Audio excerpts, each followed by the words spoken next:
Corporal Edwards, 2076, Anchorage, the 2nd Power Armored Battalion.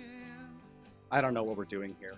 We've been here months now, with no end in sight. They've sent us out fighting the Sino forces, just like they want us to do back home. But you know what? I'm not meant for fighting, and I'm not meant for this. I can't be killed. I can't be taken down. I'm in this power armor. I'm trapped in this shell. But you, I made you a shell. You can go wherever you want.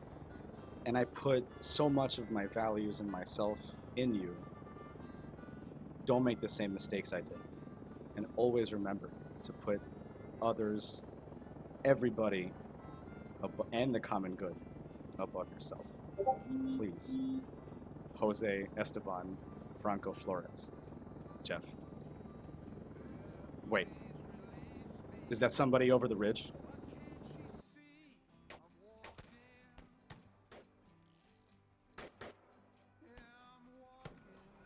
Scene pans with the holotape ending taken out of the player as Jeff solemnly looks over his creator's last wish for Jeff. Never forget it. Never forget it for sure. Trust me. Sorry about that. It's been a while since I've heard it last. I really needed it. You all doing okay? The party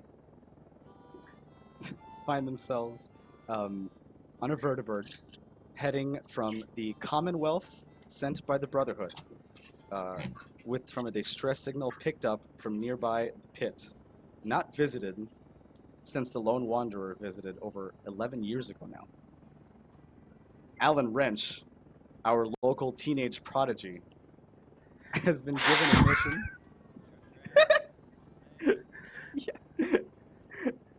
Has been given a mission to find whomever he would have liked to take on this mission and help him settle whatever distress signal the Pitt people are sending from the Pit. They are accompanied by 3 Brotherhood of Steel members, Huey, Dewey, and Louie, covered in Brotherhood fatigues, pilot, co-pilot, and gunner, brothers, triplets even, with a shared intimacy and defending for their family. They talk amongst themselves about how they need to do the mission for the people back home, and you can overhear them as the rest of you sit in the bay of the vertibird on the way there. Hey guys, what do you guys thought? I'm kind of like your 4th brother, right? Like, what's up, guys? We can talk together. Of course, Alan. Anytime. We're here for you. And Alan Wrench looks over. Clearly, the Brotherhood fatigue guys aren't listening to him, and looks over at this ragtag group of misfits. Is like, thanks for joining me. I've never been in charge before. I like extra promise. I'll be good. Of course, Alan. Your heart is pure. We know this. We trust you. Thanks, Jeff. Can you be my dad? I don't see why not. I will be your father, yes. We should have stayed arguing over that loot. Yeah. I don't know how many sugar bombs are going to be worth this, but yeah. This is going to be a long trek through a crappy place, from my understanding. But, yeah. I mean, it can't be that bad. Didn't it just get cleaned up like 11 years ago? Define cleaned. I've never been, but all the stories I heard from people who ran away was it's not exactly the nicest place to begin with. And, like, Yeah. That. I mean, it Yeah. can't be any worse than all the places I've been. That's probably true, actually. I'm not going to argue that. She's What was your right. name? Besides, Yeah. I didn't Grumbles. catch it because I wanted to keep all my fingers. Who, me? Kid. Yeah. Nice to meet ya. Yeah. Very reluctantly shakes hand. Yeah. I shake the crap out of it, and I'm very In strong. this Yeah. small enclosed Really? space, and you just kind of like pick it up and whack it, and just kind of well, get in not elbow space. dislocated. Everybody else like getting close. You're like, Mhm. I like to sprint I to your keep- step, kid. Mhm. Go ahead, Grumbles. I apologize. I did not mean to interject. You're fine. What's your name? Jeff? I heard. That is correct. My close friends call me Jose Esteban Franco Flores. But if you'd rather just settle for Jeff, that'll do. I'm gonna stick with Jeff. We're not close friends yet. Fair enough. Sit down on the edge of this vertebrate and look out across the horizon to see what we're flying into, because Yeah. seems shows. It's not safe to sit that close to the edge. And Alan Wrench has like a little like Boy Scouts like guide like safety procedures on how to be on a vertibird safely. like a manual. You're Yeah. flipping through it, don't Yeah. sit near the edge. Bedtime Ray, story? yeah. Are you going to read to us? Ray, you're not. I don't think maybe you didn't know this, but you're not supposed to sit that close to the edge of the vertebrate. Mhm. And I just, I don't want you to get hurt. I'll be fine.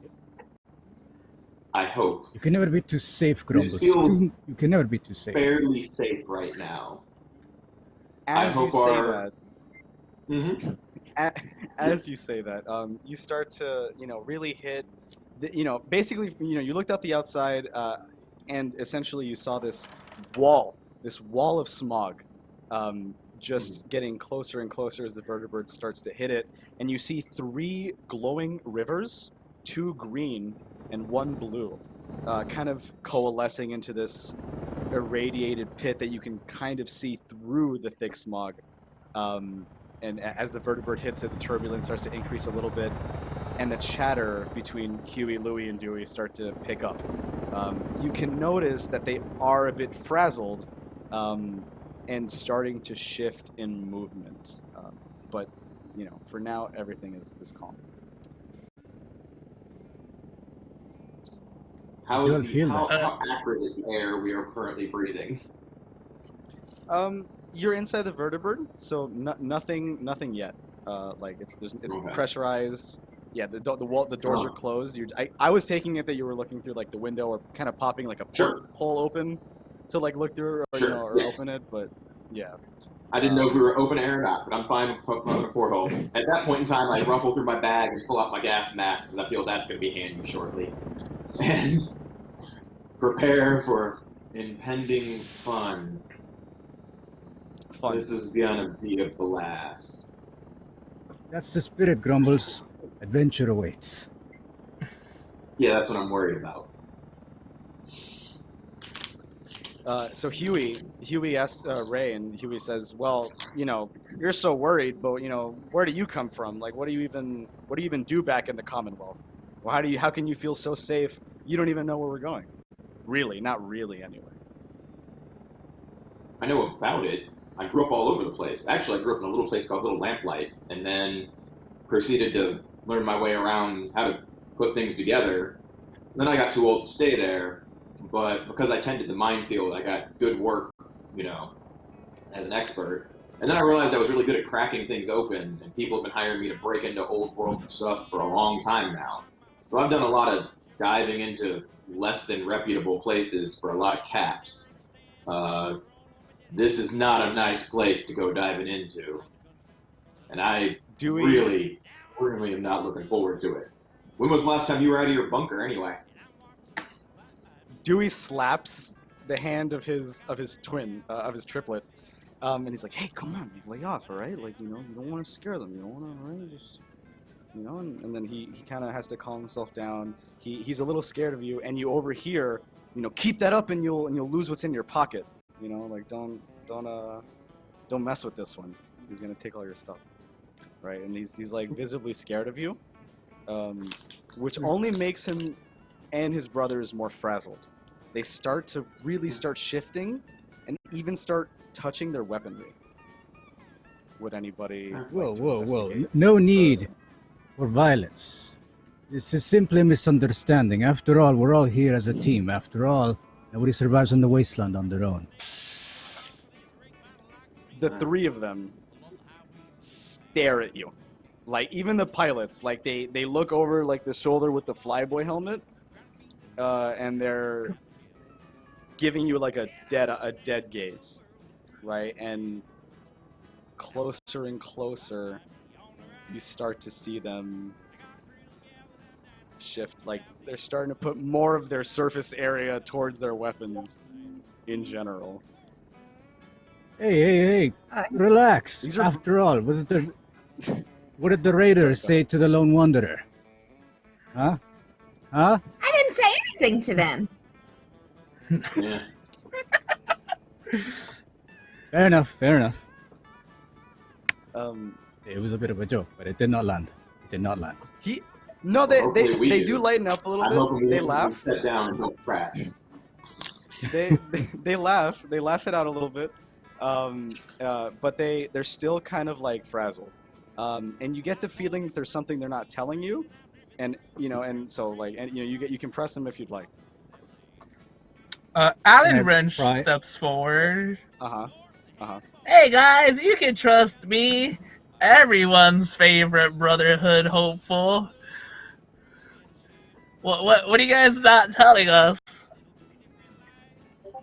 Huey looks at you, and Louis turns to him. Louis says to Huey, "Hey, this is the one who got given the special code. All right, don't piss this one off, or he's gonna tell on all of us. Okay?" He does not whisper it. Everybody in the vertebrate hears it, right? But he's clearly the most scared of or worried, I should say, about you in particular. Yay, snitches. That always Not is. I got the code. Dewey pipes up. He's like, "Yeah, the one that if we shoot you, you rat us out." And then his other brothers really just start like, trying to like dogpile him, and it the vertebrate starts like shifting a little bit, but they stabilize, right?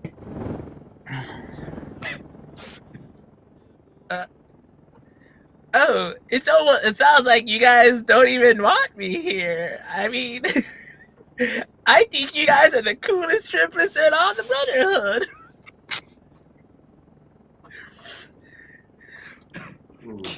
Real quick, this is not an opposed test. Please, for me, roll a charisma speech real quick, and I just want to see what happens. I'm rolling. First roll of the night. Those are two Can I assist? 20. Yeah. Difficulty 2, exactly. So I want to get below my point, right? Exactly. Below, yeah, below the target number. Is it meets it, beats it rules or nah? It's Yes. yeah. Okay, then I got a 3 and a 4. My charisma's a 4. Okay. Target number. Yeah, and Wow. the target number. Okay. So they look at you with all three of them. They take off their like Brotherhood masks, their recon masks, and their flyboy helmets, and you can see that all three of them possess beautiful Raider mohawks, the kind of which they don't really look happily upon in the Brotherhood. He's like, Oh! yeah. They look at Kid, and they're like, they do give you, okay, yeah. He's like, all right, yeah, you can join, and they give you a hug, right? And he's like, look, let me level with you. We were supposed to shoot you, okay? But how can we look at him pointing to a 14-year-old teenager in full Enclave X01 power armor, unstoppable, very scared of him? You know, like, we can't do anything about that. You know, we won't shoot you. And they just put the guns down.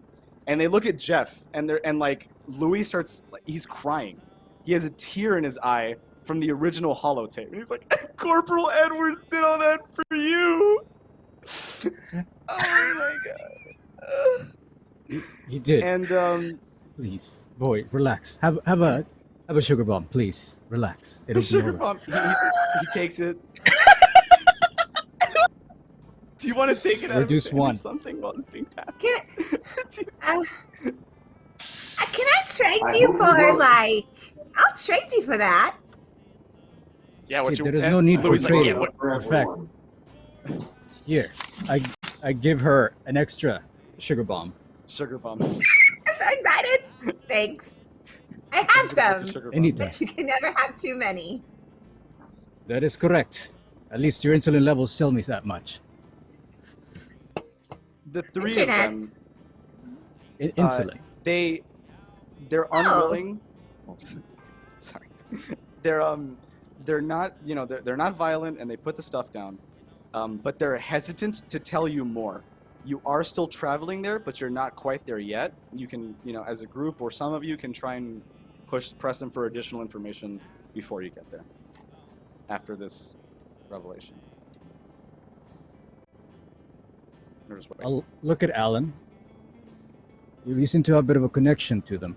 Would you mind perhaps talking to them? Maybe appealing to the softer side. They know pain, it seems. All right, if you think so, Jeff. The fuck, guys? What the hell? Fantastic start. So That's all Alan read. He is so frazzled. they're still hesitant. If you would like to press them, they will require a roll. Who would like to be the member who attempts that? Then I will step forth. Ray, I will Ray try starts it. nodding furiously. Nope. Okay, so Jeff, so Jeff steps up. Yeah. Jeff, what is your pitch to them about? What do you want to know? It seems something is troubling your hearts.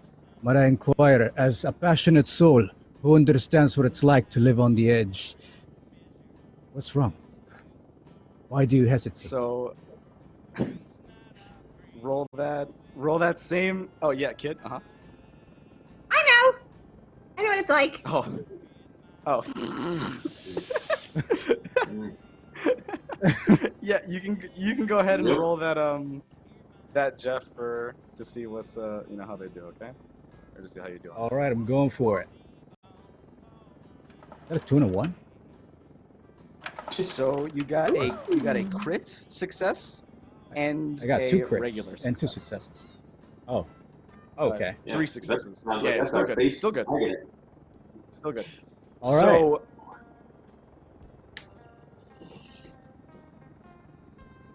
basically they spill everything. And the three of them start hugging each other, put the vertebrate on autopilot, at which time the artificial intelligence of the vertebrate, codenamed the IAN, starts to give basic command lines about where they're going.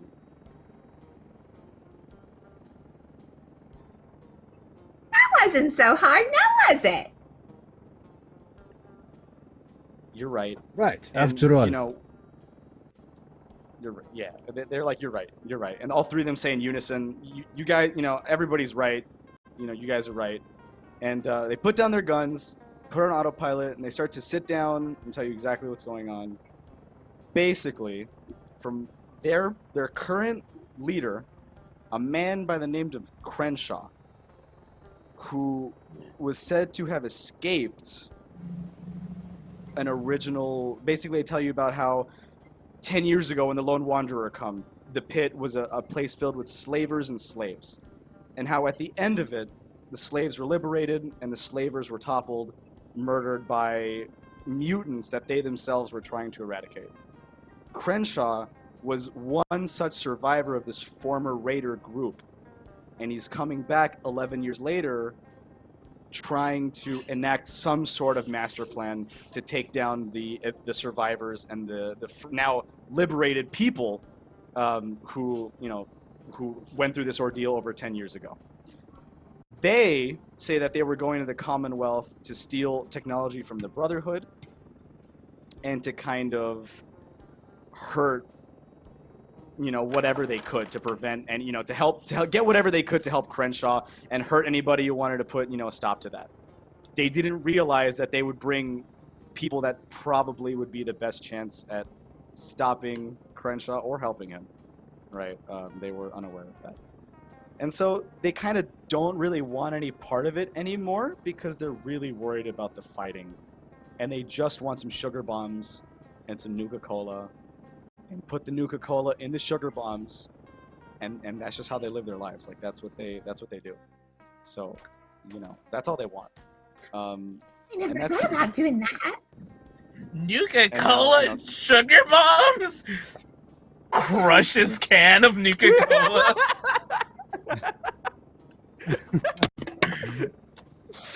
Like eyes fully dilate. Yeah, immediately crushes can. It's so cool. Alec, come down. And you guys, have a chance to talk amongst yourselves about some. Hey, when I'm having a bad day, all right, psycho jet. But anyway. Of course.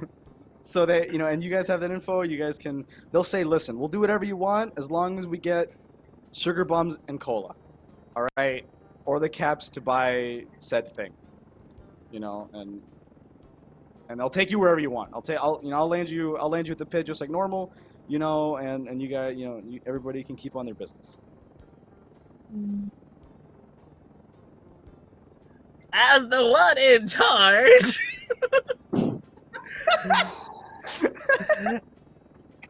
I think we should just see how this all plays out. Okay, fearless leader. Yay!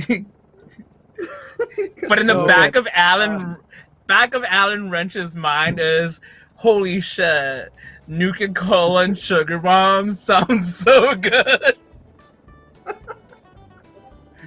The adrenaline that you get from hearing about this combination that you previously did not know about emotionally powers the fusion core in your Exo-1. You feel luckier. Wow. Like you have an extra luck point now because you're so happy about this new Nuka-Cola. And that's actually because somebody in chat gave you a lucky break. And so now it's because of the chat. It's because of the cola. So, I hear someone speaking through me.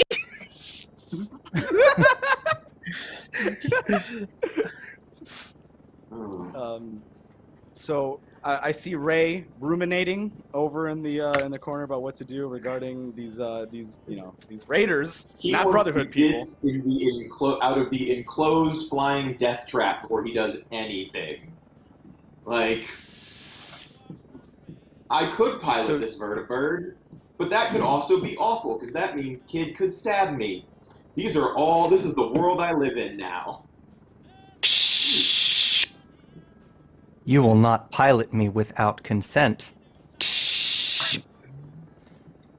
Huh, that's interesting. What's that? Yeah, we learned about consent. We learned about consent back in Brotherhood school, and you're not supposed to do something without someone giving you their permission. Unless they're mutants or ghouls, then you're allowed to take their life. But technically, we didn't ask for consent to enter them. We're inside them. That is very factual. Also, did the triplets consent? You consented to the triplets flying you to the pit? Yeah. Well, I can't speak, but I will be answering no further questions. What is consent when you think about it?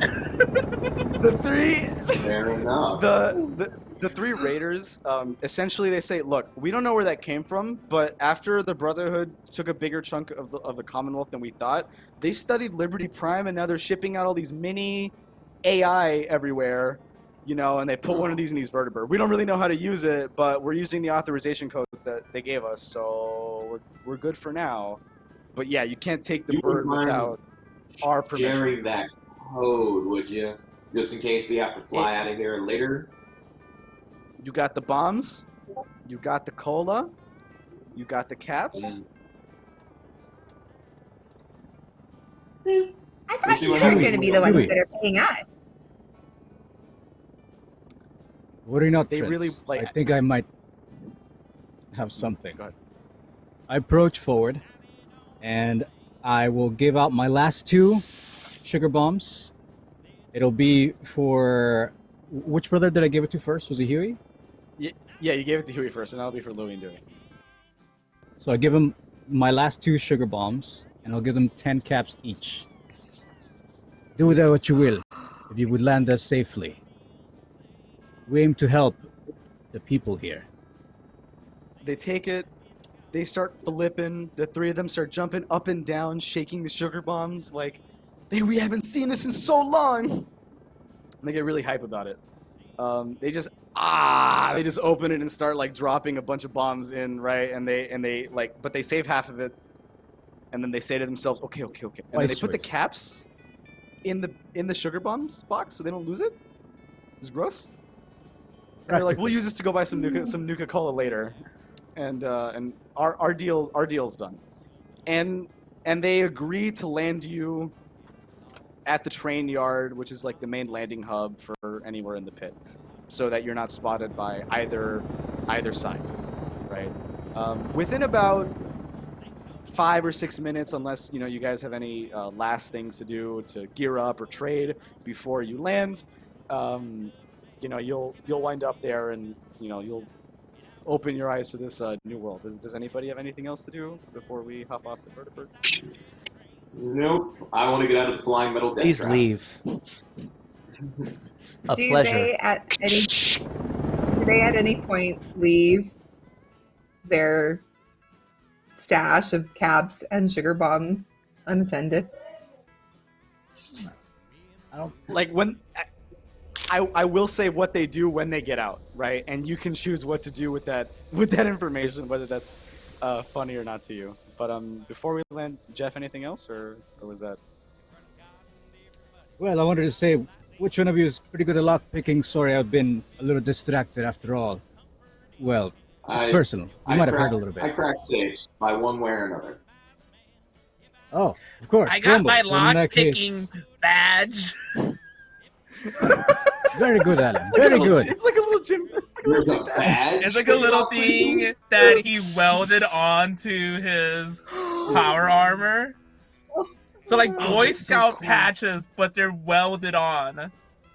So it's not just for That's lockpicking; it's for beautiful. all of the stuff that you're good at, right? That's so cool. Yeah. You have, like this arm, a sleeve of patches. Oh, that's so cool. Mm. Oh, that's so cool. Then I present it to you both. I'll show you both an electronic lockpick. Which one of you would like this? Perhaps it might become of use. Probably going to be more useful to me, just saying. It's really kind of my And- I'm specialty. too short to get. I'm sometimes too short to get the lockpick, so I think I should go to Grumbles too. All right. Fair enough. Maybe one day, Alan, you'll be tall enough for anything. One day. Side I will note: take electronic your- lockpicking decreases difficulty of lockpicks by 2, avoids 1 complication, and you can re-roll if you mess up on top of whatever other perks and other stuff you already have. Jesus fuck. That's a lot of rerolling. To a minimum of 0, so you might just auto pass because I think so far you're at -3 difficulty. So I think you can kind of crack I've been auto minus three saves until for we a lot of have stuff. rerolls. Okay, so amazing. Jeff, No, two Jack, rerolls. in character. Jeff, was there anything No, else that you would have liked to share with the? I do have a doctor's bag. Would anyone be good with that? Does it have any chems in it? I'll take it if it has the chems. Like jet or like any kind of like terrible good substance. Why don't you find out? And I hand her the doctor's bag. You open it and you just find gauze, Radaway, and Stimpaks, none of which produce highs or you can get addicted to. But it would be really good for anybody who knows their way in a medical office or as as a medic. I got some jet if you want to trade, kid. Okay. Okay. Yeah, this is all crap. I don't want any of this. I give her 5 Ultra Jet. I am right here, kid, but I understand. I've been carrying these for a while. My friends told me to hold it for them, and I don't think that was smart of me to do. You've just been holding somebody's stash this whole time. This whole time. I mean, they were my friends. Why would my friends be mean to me? I want to point out they are not mean to you. Those are the best friends. It's ultra jet. It's not regular jet. It's ultra jet. It's like super. It's super jet. So, just yeah. So how many stim packs were in the thing? So the doctor's bag, it just allows you to heal, like to make your medicine checks by less, -1 difficulty. So now like whenever yeah. So it's just every medic thing you do will be easier now. On top of whatever stim packs you already had, and kid, you have Ultra Jet if you want to pop it at any point. And one last thing, my friends. Before dark, I have a light for you, and I give them all a lantern, each. Nice. The lantern gives you light within a close range, so in your immediate zone, and dim light in the adjacent zones. There are 4. I think Jeff hands 4 to each of you, or 1 to each of you, and so you can put it on your armor, your belt. You don't have to hold it, is what I'm saying. Like, sweet. Like in a hand. So, and it is nighttime, as the vertibird arrives at the train yard, and you see on the horizon this destroyed, smoggy black-red sky with irradiated rivers, glowing like fumes. Distorting kind of like the vision in those areas when you try to like really look at them in kind of this like roiling rad storm. As the vertibird ramp goes down, Huey, Dewey, and Louie immediately pop 1 Ultra Jet each. And then, that they had stashed under their chair, take the sugar bombs and their cola and run into one of the tunnels leading away from the pit, as if they're gonna carry, that's gonna carry them, wherever they want to go. The world is at their fingertips, and they're off to the races now. They didn't have to lose their lives fighting you guys, so combat avoided. Stay safe. Thank you. He's like really jittery, like you can't see him. It's like it's like a camera shaking really fast, like me and you just can't see him. Zips away. As the door opens, there is a rad storm on. Anybody who doesn't have radiation protection or is immune to radiation, we are going to roll 2 combat die and take that amount of damage. Super fun. Super fun.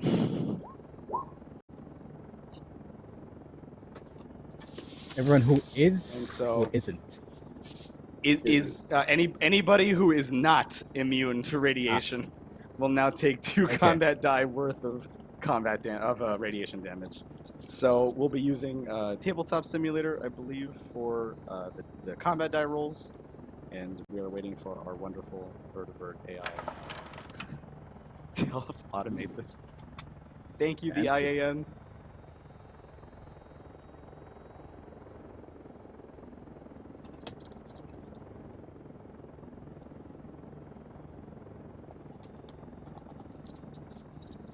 While we're waiting for combat damage, or for combat die, I do want to give a quick shout out to StilettoDM for a wonderful Raider garb This costume is amazing, and I really can't help but gush about it out of combat for a second. So, yeah, everyone give Stiletto all your love. April's amazing, and is overseer for the Vault, another Fallout tabletop series, but we'll get there at the end. But very hype, very hype. And so, and the die, yeah, and so, yeah. So we're just gonna roll 2, and everybody's gonna take the same amount. As whatever, you know, we're not going to do a separate roll for every character. Wow, that's real Nuka-Cola. Kid, that was awesome. That was super cool. It's real Nuka-Cola. Nice. Wow. Damn, Kid is so cool. It's so cool. Everybody. Okay. I'm Okay. so extra, y'all. Sorry. Only 1 HP. Only 1 HP down for the Red Storm.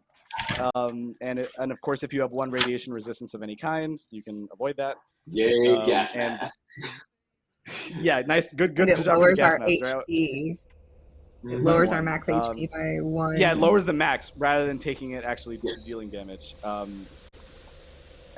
This will happen once every hour.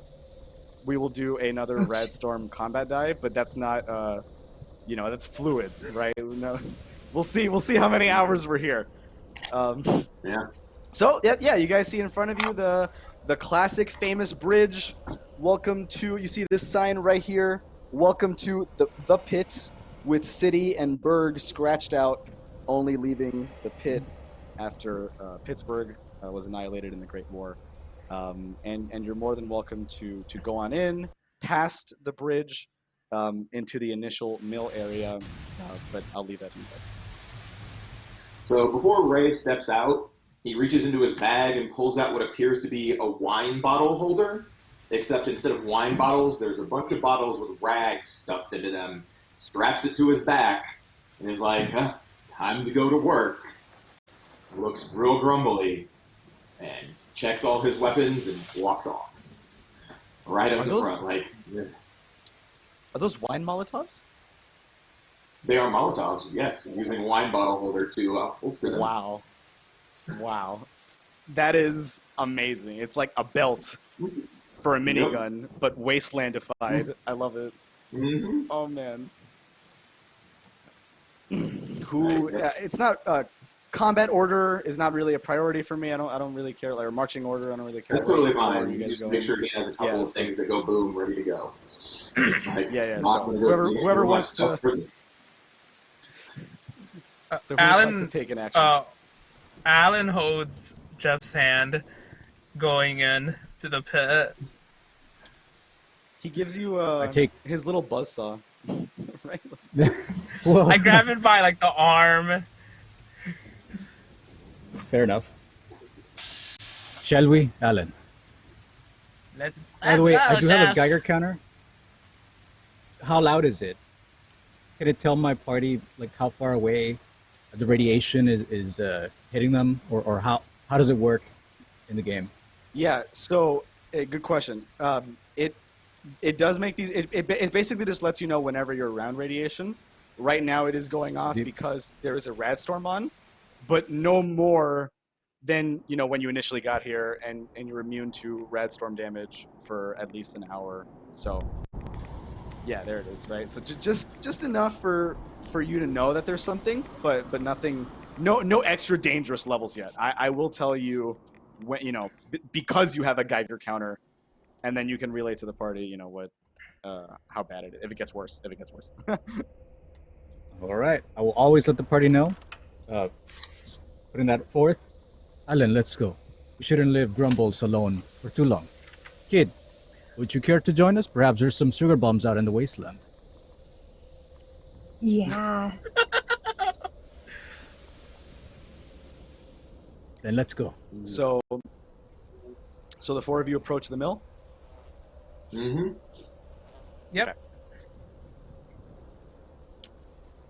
What you see upon, you enter the mill, which is the main processing area for the steel and other metal works that they keep here in the, that normally they are historically famous for producing. Most of the smelting happens here. The machinery is here.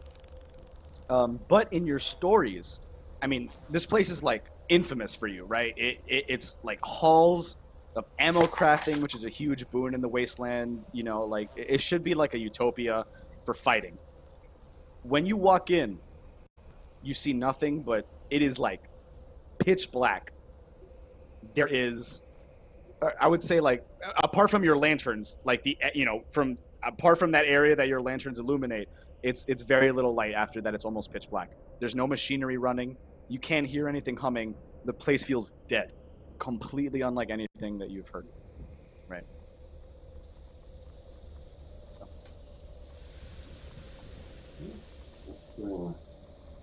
It's disconcerting. Grumbles, do you see anything?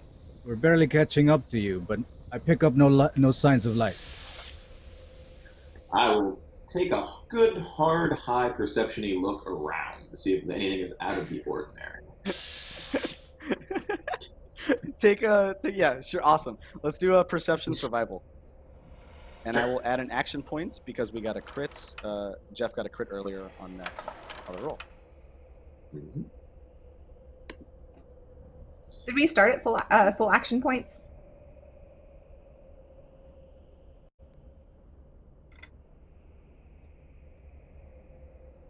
Oh. Right, you're back. Yep, I'm back. Yeah. It's all good. You're back. Okay. One success. One success. Is that 4 lower than your skill? And is the tag? No, your survival. No, it is not higher than my survival, but it is lower than my survival plus perception. Yeah. Okay. Just want to see if it was a crit. Okay, so you do pass. Yeah. So you just needed that one success. You do start to hear, like, crying from what seems to be like a human child. You know, sounds like a little girl. You would say about like 100 yards down. I mean, you really have to you're almost like worm grunting. Like you put your head to the ground and kind of like hear any vibrations, and you pick it up. You also hear like a loud thumping, in like almost like footsteps, definitely from something heavy in that same direction. I will head toward the child and let everybody know there's probably a child in danger in this direction. My old habits from where I used to live start to kick in, and I very much make haste towards an endangered friend, where young children are our friends. Of course, Grumbles, but slow down a little. Whoa. Perhaps there's some traps over. Can I check for traps by any chance? Like look out what I can see? Maybe any sort of... Okay. Yes. Sure. Please do perception survival for me for traps. All right. I will do that. Oh. And perception? Yeah. Perception survival. Wait, how do I roll that on the sheet? So you on the sheet, you just click on survival. There should just be a little die next to it. And, and I did. Difficulty 2. Yeah. Oh, that one. Yeah, that's what I thought. So we got 2 failures here. But no crits, no crit failures. So far you don't know if there's any traps on the way there. You could use a luck point to re-roll. I will use a luck point. I will use one of these caps in my hat. This is all right. 1 out of 10. Yeah. That's so cool. Okay. That's so awesome. Yes. Okay. And then you can reroll. You can reroll that 1 die. And also, I think you have that module. That does it reduce the difficulty of your survival, or does it give you a reroll, a free one? Because you might not have to do that. I believe it makes it easier for me. Let me check real quick. It says here for the module hazard. I'm so excited for Jeff to use it. Reduces the difficulty of survival tests to detect and disable traps by 1. Okay, it's only a difficulty 1 test, so you automatically succeed. No rolling required. I already did it. I removed the cap. I'm doing it. I did the cap. I'm doing it again. So you can even if it's a difficulty 0 test, you can re-roll and you can get AP if you get a crit, or you can get a complication if you crit fail. So It's all good. Mhm. And nothing, but you still pass. You see 2 fragmentation mines between where you are and this like dark area, because this is a room filled with ammunition and armaments, and nobody knows where anything is. Mhm. I definitely let Grumbles know about that. Grumbles, watch out! There's mines all over. And he Just- points. if he points them- Yeah. Jeff points them out. Jeff points them out to you. Exactly. Grumbles casually just walks up to the mine and goes to disarm it like it's Tuesday. Like literally, he's like, "Oh, it's a fragmentation mine." I'll say that because Jeff had already, found it. You don't have to re-roll. You just disarm them and you pick them up and you put them in your inventory. You get 2 frag mines, right? Easy. Sounds good. Fantastic work, Grumbles. Kid, Alan, how are y'all doing Thanks. back there? I am so fucking scared. Yeah, I don't like the dark either. This is really creepy. Thanks for the lantern, but this is like weird. Yeah. You're in a walking tank and you're scared. Literally, I'm doing the math. on I'm that. 14, Grumbles. I haven't hit puberty yet. I learned to disarm Of course. mines This is- when I was 8. I don't. You what's the know problem? what a diet of Nuka-Cola and sugar bombs does to you? Yeah, that's what I grew up on.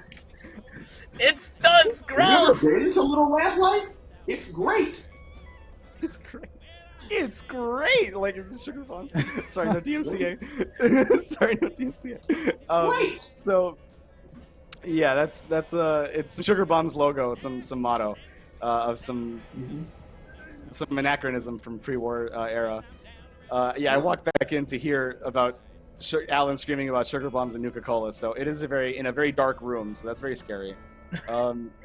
You do arrive at the area, and the 4 of you do see a small child with blonde hair, looks female, and she's kind of holding like a candle, and that's kind of all that she has, like underneath what seems to be like a workbench of some kind. Around, you can see the shape of a hulking monstrosity, ish, but the candle is not enough to illuminate what it is yet. Your lanterns would if you get closer, but so far, because you're 1 zone away, same thing, dim light in the other zone, not enough to see it completely. Can we tell which way it's facing, or can we not make that out either? Based It's on the like hulking standing in front of the workbench, but like just kind of turning, not really like looking in a particular direction. Hey, Grumbles, Mm-hmm. I dare you to go poke it. I don't poke anything, at least not up close and personal. Alan's gonna go up to Double dog the... dare ya. Sure, I'm gonna be a chicken and stand right about here, but I will move closer. Like Grumbles will move up so that his lamp highlights what it is that's doing this particular thing and making this particular racket. And try to get a good look at it. Okay, sure. What you see is the following.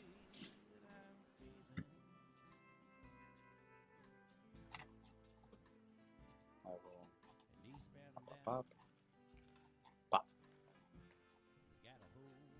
Oh, good. Wait, what? What?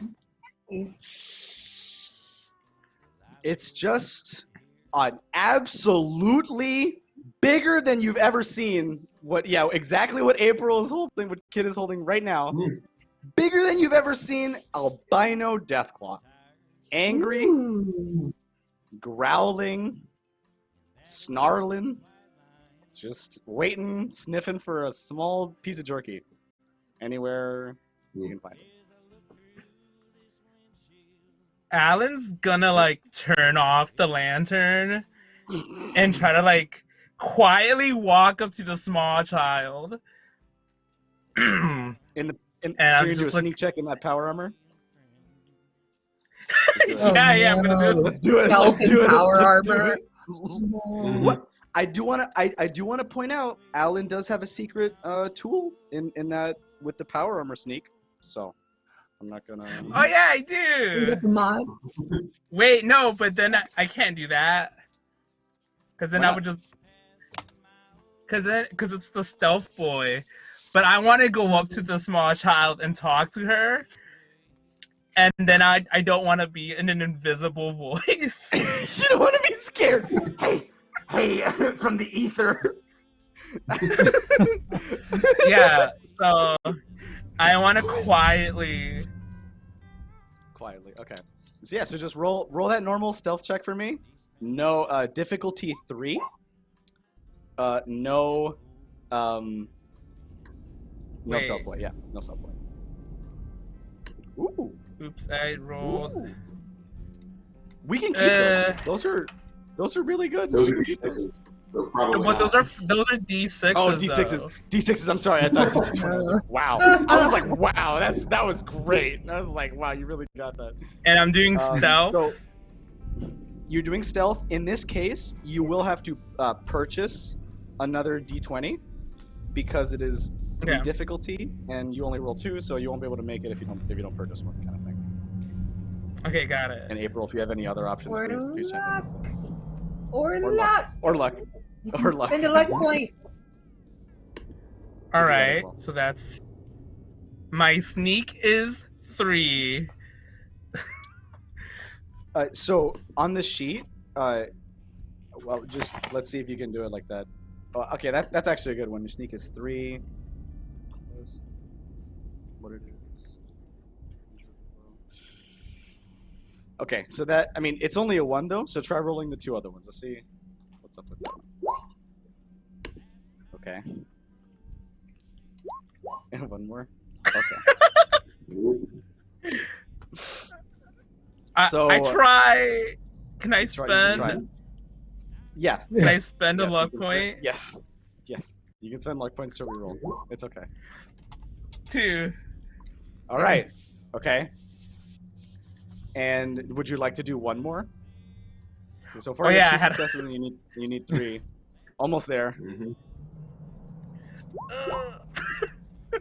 I'm gonna.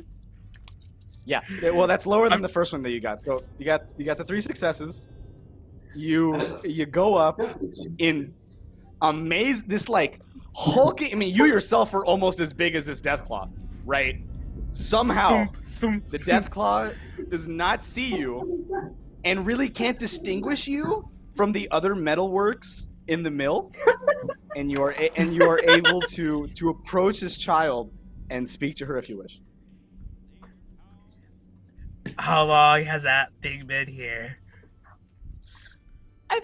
I've been here for I think at least 6 hours. Okay, you're gonna be okay. Okay, How? but we How am I need. gonna be okay? Look at it. Look at that. Shut the. Look at All right. Okay. Look at me. Look at me. Eyes on me. Don't look at that. Don't look at me. Look at me. Okay. Okay.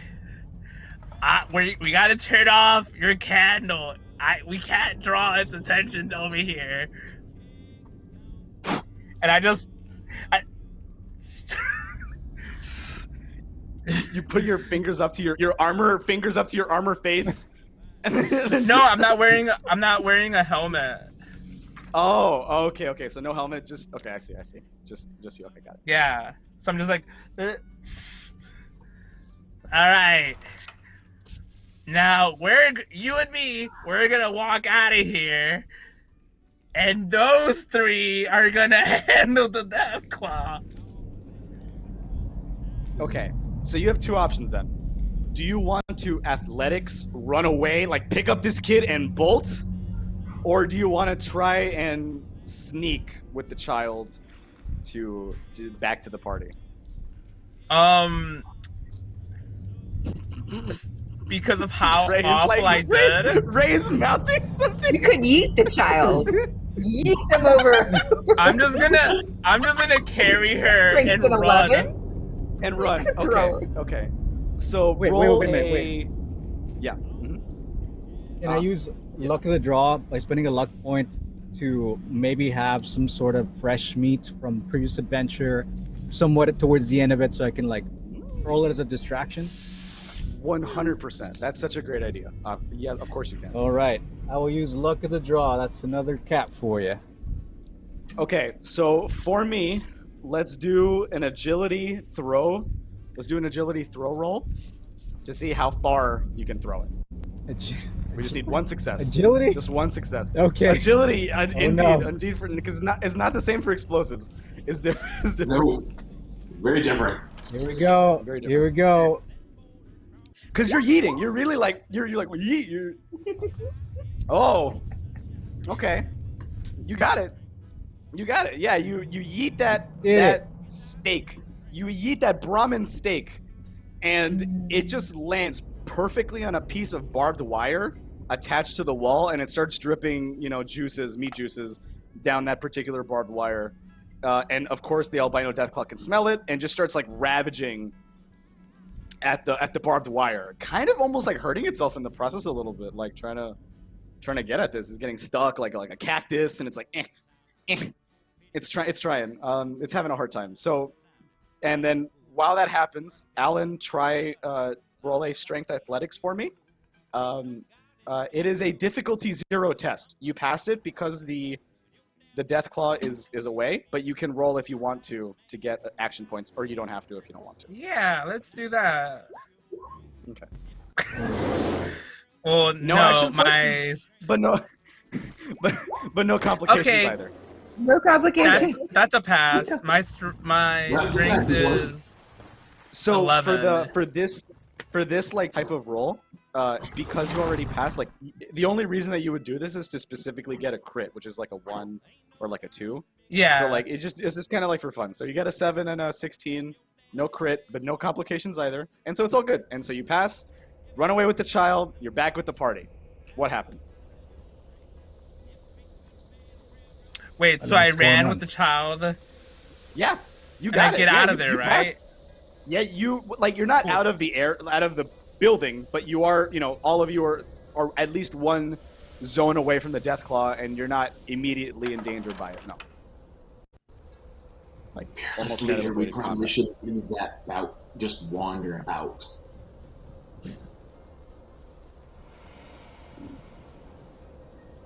What if we try to talk to it?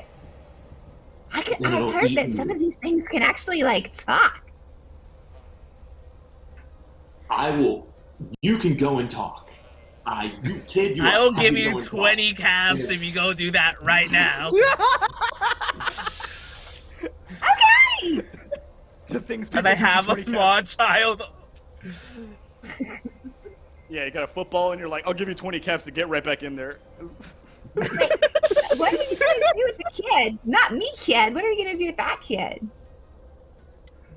We'll get her out of here, of can you put me down? course. Can you put me down now, Don't please? you I have a think I death can call walk. to go talk No. You're small. You won't survive Let's out do here. Friends, we should discuss this somewhere else. There's only so much meat that the beast will eat. We should head out. to? I know. He takes out a bottle and flips it around and gets ready for Kid to go talk to the Deathclaw. Like,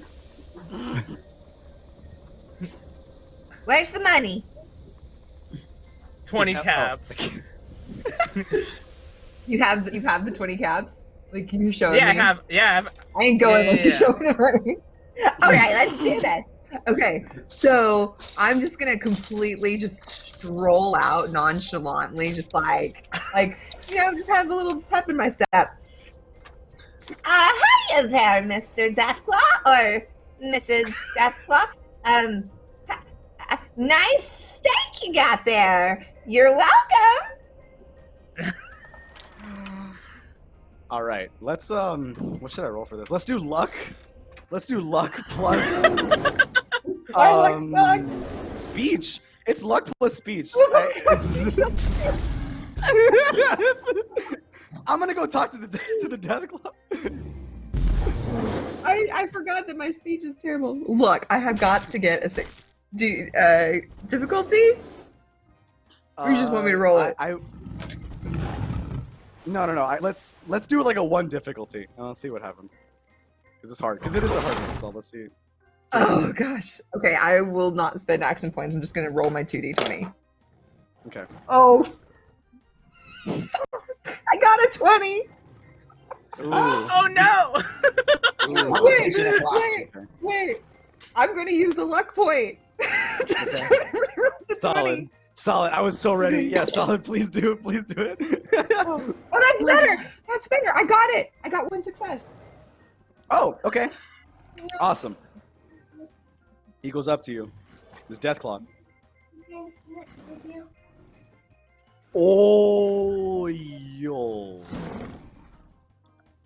Oh, yo. Oh, he's just like groaning oil. Hi, is there any of you? Does this lamp have oil in it? Is it an Yes, oil it lamp? definitely. It definitely. Is. Yeah, sure. No, I got oil. You want some oil?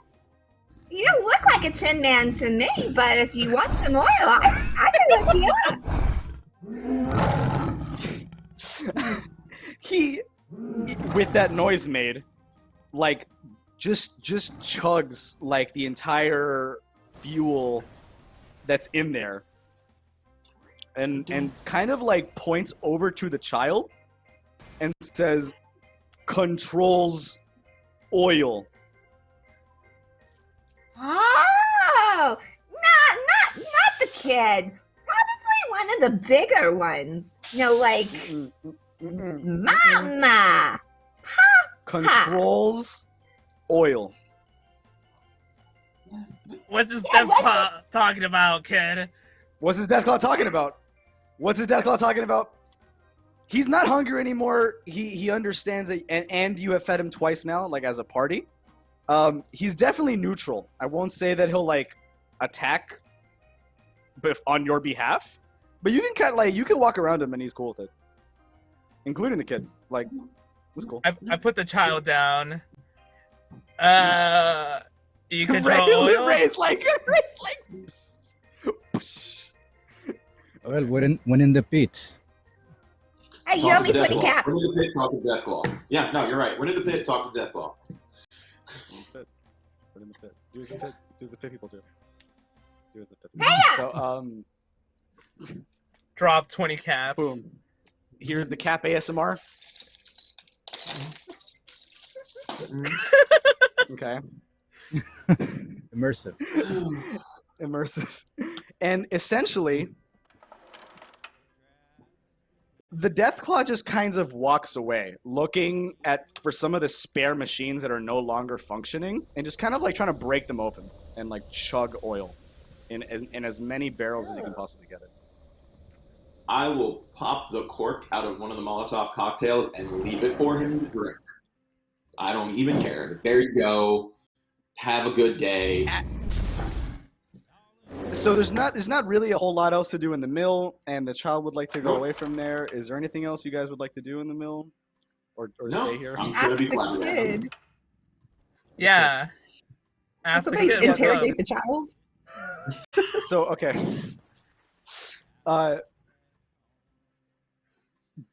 Before you talk to the child, you can see the last thing you see about Deathclaw, doing as it's leaving. It's trying to put like broken pieces of Raider power armor on its like arms. And now you kind of get why it wants the oil, because he wants to be stronger than he currently is, and he can't get past that barrier. He wants power They're armor. so like us. Nature finds a way. Should we help I him? guess. No. Clever girl. Clever indeed. They're just like us. Literally. I don't have words right now. I don't.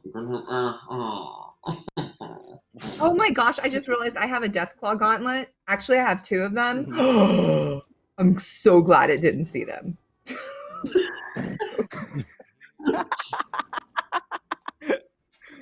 This was your grandfather. The child looks up at you all and says, that Deathclaw was right. My name is Marie. And I control everything here in the pit. This is my land, she says.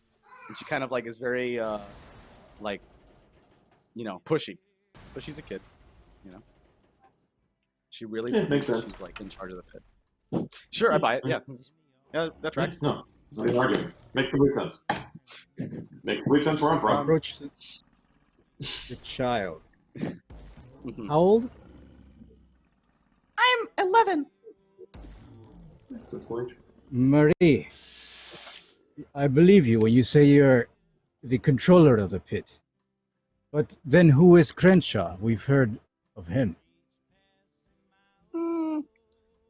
You should probably talk to my daddy about that. He doesn't like Crenshaw. I think that they used to be friends, but not anymore. Where might we find your father, Marie? Well, they don't really call it this anymore, but we should go uptown. Would you show us the way? So you're an uptown girl? Yeah. I got gutted. I don't know why I expected anything else. It sounds like a reference, Grumbles. Oh, okay. Oh yeah. I don't know. She says, "Yeah, but I need your help. I can't get there on my own." But I thought you said that you control this whole place. But you can't get there on your own? I mean, Jeez. come on. Just because I rule with an iron fist doesn't mean I actually have one. I mean, Alan does. It's true. I do. That's how I carried you. You can also You lead us the way, and we guard you. Okay, so she says, yeah, she says, sure, let's go, and she leads you out. Looking back at the map, I will put this down here. Can I have her jump on me? Yeah, sure. That's cute. And she, Damn, and we haven't found these places either, so we can't fast travel yet. Dude, we were talking about that last enough. week in my game. really? That's so funny. Next time. So you're in the mill. You're in the mill right now, and you will have to. She gives you like a spare map around. She basically takes you like the foreman's office in the mill, where there's some like basic resources and maps and information about what's going on, and you get this map, right? And you see that the pit has stayed largely unchanged in the 11 years since the Lone Wanderer visited, and mostly is still basically divided in the same general sections. The bridge, which you've already passed, the mill, which you've already passed, going through downtown to uptown, with no yet known interaction yet at the steel yard, right? And so, and you guys are more than welcome to walk into the downtown if you'd like. Is that the general consensus? Yeah. I think we'll try to stick All to buildings instead of the radiation storm. Because, small child plus radiation doesn't equal good small child. So, Rivers and lakes are good too. when you get to downtown, you start to see what she's talking about. And it's kind of like the door that you walk out of is kind of like, I don't know if you maybe remember, it's like an Acme bomb, and it blows up everything in a crater except for that one little standing piece of dirt with one little piece of concrete on it that you can step on. It's kind of what's going on. You look out and you see in the distance fires. You see electric, like water. You see irradiated, like glowing liquid kind of rushing in to certain parts of it. It's just like all these, yeah, exactly. It's like a panorama of disaster. And she kind of points in the center of it. And she's like, we have to go there. Well, that's a thing. To the uptown entrance. The first one, before anything else, it has been an hour. We are re-rolling more rad damage. Damn. Rip. The IAN will now Drop an F in be the so nice by chat. Stu. Oh yeah, only Drop one. an F in Drop the it up chat. in the chat. Only one. Drop a rat in the chat. Whoa. Happy to serve you. I love that AI. Oh no. Okay. All right. 3 damage. My pleasure. I will say that the radiation is particularly vicious, and you will take 1 more. So 4 total from this for whoever is not radiation immune. Or again, for max HP. Might be a good time to start popping some Rataways or Radexes if you have them. All right. Yeah, I'm gonna go ahead and burn one of my Rataways.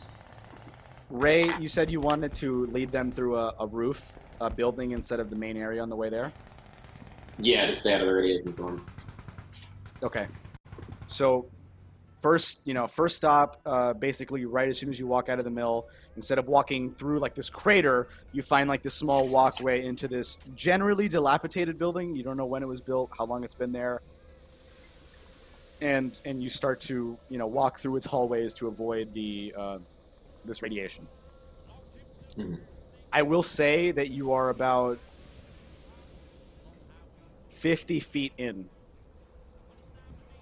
and you hear 2 distinct explosions coming from what sounds like the corners of the hallways, like one from each corner. Mm-hmm. The building starts to sway. Mm. And Oh, parts fuck! of the GTFO! roof, and parts of the roof start collapsing on you. What you guys want to do? GTFO! Can I spend a... Go ahead. Everyone go ahead. No, the luck point. A luck point on what? Can I spend a luck point to have me and Marie, as she's sitting on top of me, miraculously just be unharmed by the wreckage? A luck for immunity to children. In the spirit of Fallout, in which you cannot hurt children ever. Yes, sure. That's All right. you can't ever hurt kids, right? It can't happen. I'm not gonna break those rules. No, you can't. No kids. So yes, the kid's fine. I have to say, I'm Not not you. using Marie Not you. for this. Not Okay, you. that's fine. I'll take a little damage. Damage. Yeah, but Marie, yes, you can spend one luck for like invulnerable, like Mr. Gutsy force field around the child. No big deal. Sure. Let's do that. But that's not what you like. That's not your full action. You can do whatever you want it to do. But let's go around the. You can do something else. But what does everybody else want to do? Alan, Kid, Ray. Is it like giant pieces of debris? It's accelerating. The longer you stay, the bigger the pieces. Alan Wrench is gonna look cool and just like shoot at the debris falling down. Oh my god, that's awesome. Yeah, okay. Let's do it. Roll some I shoot rocks. Let's roll some I shoot rocks. Let's see. So, Let's see. yeah. 16. So it'd be by Let's do- energy yeah, so, like- weapons. It would be energy weapons, and then you just have to click the little D20 next to your gun, and it should roll. Not the one with the person on it. I don't know what you're talking about. That's okay. If you can't find it, just roll 2 regular. One more regular D20. Beep boop. Would you like to re-roll those? Yes. Can I spend 2 luck points or not? This is a difficulty 1 test. So you don't. Oh, have so to just roll if you 1. don't want to. Yeah, if you just wanted to do 1, that's fine too. Can I do that again? No. So as Okay. you're shooting, as you're shooting at the rock, you like Scarface it. You look right at it. You're shooting at it, and it just like bonks you. It just straight up hits you right on the face, like And let's Fair. roll 3 damage die with the no helmet and see what happens. Oh. You're good. Oh, so it would be no, it's okay. You don't. That's really bad. You don't have to do that. We're gonna use dead. We're gonna use our wonderful AI to roll some. Oh, quick cool. damage die. Because I'm like, I think I just died. I think I just died. No, you're good.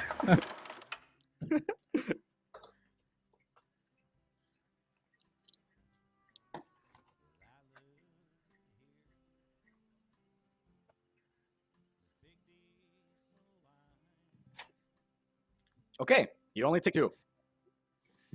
Dope.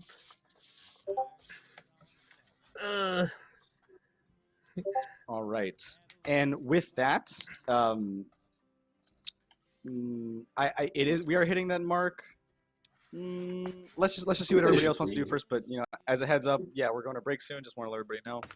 Ray and Kid, what would you like to do? If Kid listens to instructions, I'm going to tell Kid to stay close to me, and after the first bit of rubble uses it, I'm going to fish for the frag mine out, shove it under it, and use it to clear a path so no more hits us. So I'm going to shove the frag mine under there, pop it, and pop it out to make sure no more. Pop it and just make your own entrance. Okay, that's a great idea. Roll me a 2 success explosives check. Yep. Sure. We do or don't have any action points yet. We do. We have 4. And Kid, would you like to, do you wanna, or do you want to help? Yeah, you can help with if you want with explosives. Yeah, sure. Because I'm like, that's one of my tag skills. So yeah, I will assist. Oh, but he has to get a success before I can actually do it. I get it. I'm gonna go ahead and use one. I can use an action point to roll one more die for this, or is that this incorrect? is true. You can. Yeah. Right. Action point. Oh. Yeah. Not for the. Is it for the first one? Is it 2? Unless you've got a perk. Unless you got a perk. So yeah, just do 2. We have enough. It's okay. Sure. It's totally fine. Yeah.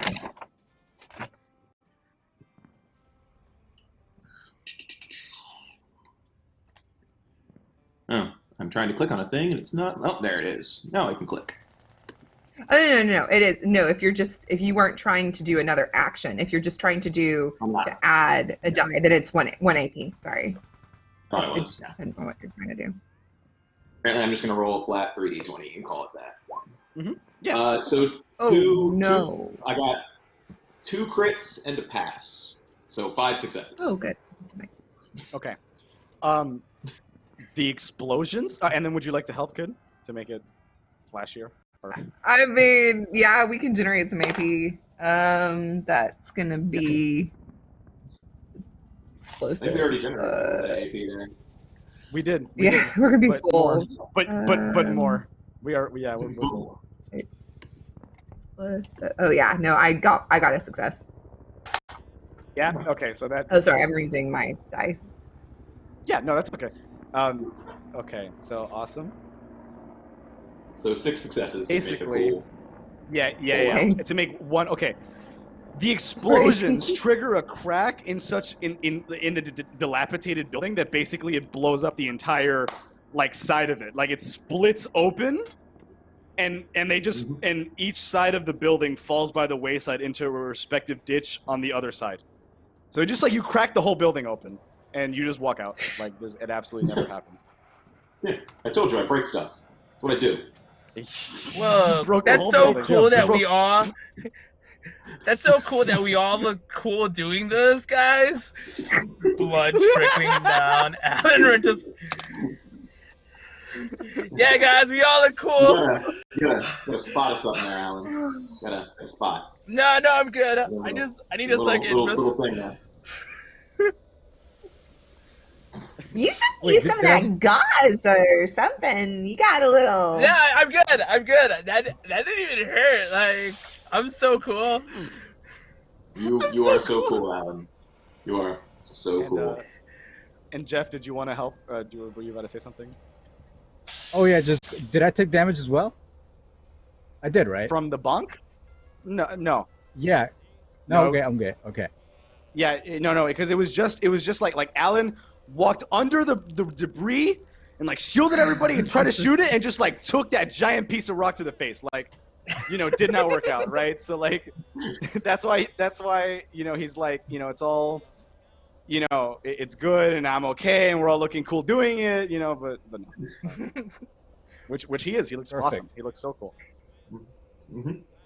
The coolest. And so, with the building breaking, we will take a quick, 7 to 10 minute break. Where our cast will be right back. Now that we're around the halfway point. Thank you all for staying with us up to this point, and hope to see you back after the break.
back, everyone.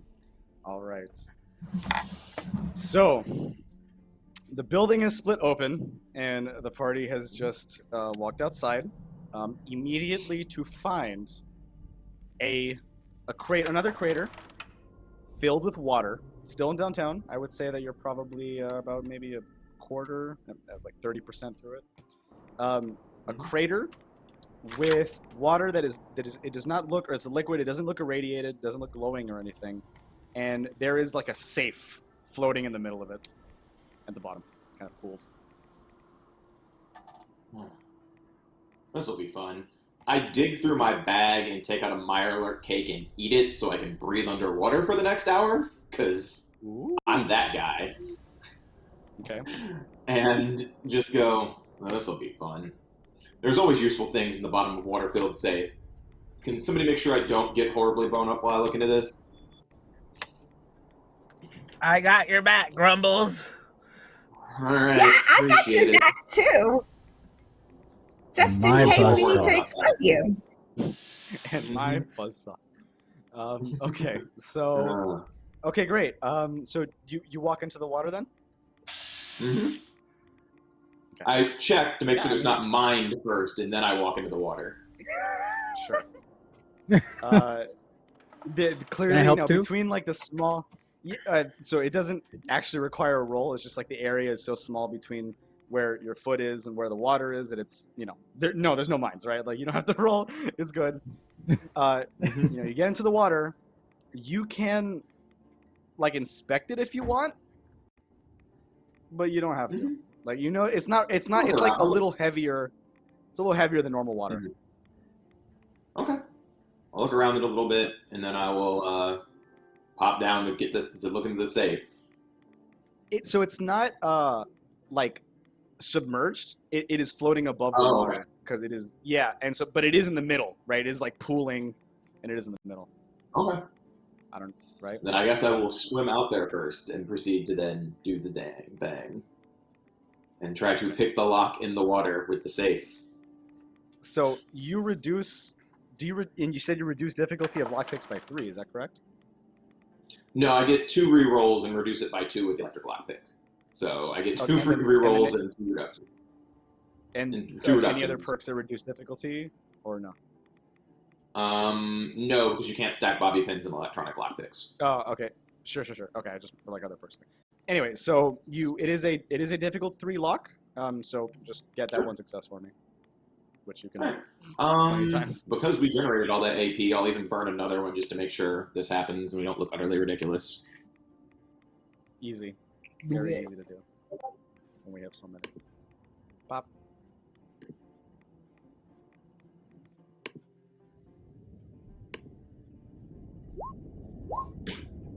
Okay. No, got a complication, but I also critically got what I needed. Yeah. So that's fine. Okay. I'm sure there was a trap on the safe I missed that pops in my face when it all goes down. There definitely was. There definitely was. So here's what happens, right? You pop it. As you pop it, you notice that there is a lighter, like a flip lighter attached to a wire to the lockpick near the water. As soon as you open it, the surface of the water sets aflame. Sure. Okay. The oil has been mixed into the water, and now the surface of it is on fire. Fine. You are currently on fire. Sure. And you will take damage for that in a second. But did you want to taste this stuff? And now is this a persistent fire effect? Yes. I'm immune to persistent energy effects due to my asbestos lining in my armor, for I deal with fire all the time and do not wish to be set on it. So you walk in there like a fireman. Catch fire? What's up? Do your Molotov cocktails catch fire? They do. That's why I don't like being set on fire. So if my cocktail's set on fire, that's fine too. But I am not on fire, and that's what's important to me. That's what's important. Mm-hmm. So you just swim, and you kind of look around, and you're like, you shrug it off. You shrug it off. Damn, Grumbles is so fucking cool, guys. Yeah, you're just looking at him, just like walking in this fire, completely uncaring. the like Telltale games, like Alan will remember this, and this is gonna be a big turning. This is gonna be a big. Yeah, you find a stim pack, a Radaway, a Stealth Boy, and a holotape. Sounds good. I get them all. It looks like that's everything. It's very purposely put in. Like it looks weirdly organized for like somebody to find it. That is weird. I look like the dog meme right now, where everything's on fire around me, and I'm like, fine, totally fine. Everything's fine. Everything's fine. You yourself have no holotape player on you, so you can't. I do not. Hear what's on it. I take the holotape and hand it to Jeff because I know he has one. Or he was playing holotapes on the Vertibird. I'll take Jeff, it. Do you want to pop that bad boy in? Of course, Grumbles. It is an honor. I'll pop it in. Thanks. I guess. Sandra. The Pit. It's already been a couple years since I started living with Asher, and we've taken over this rabble and everybody around here. But a plague afflicts us, one that we don't know how to stop.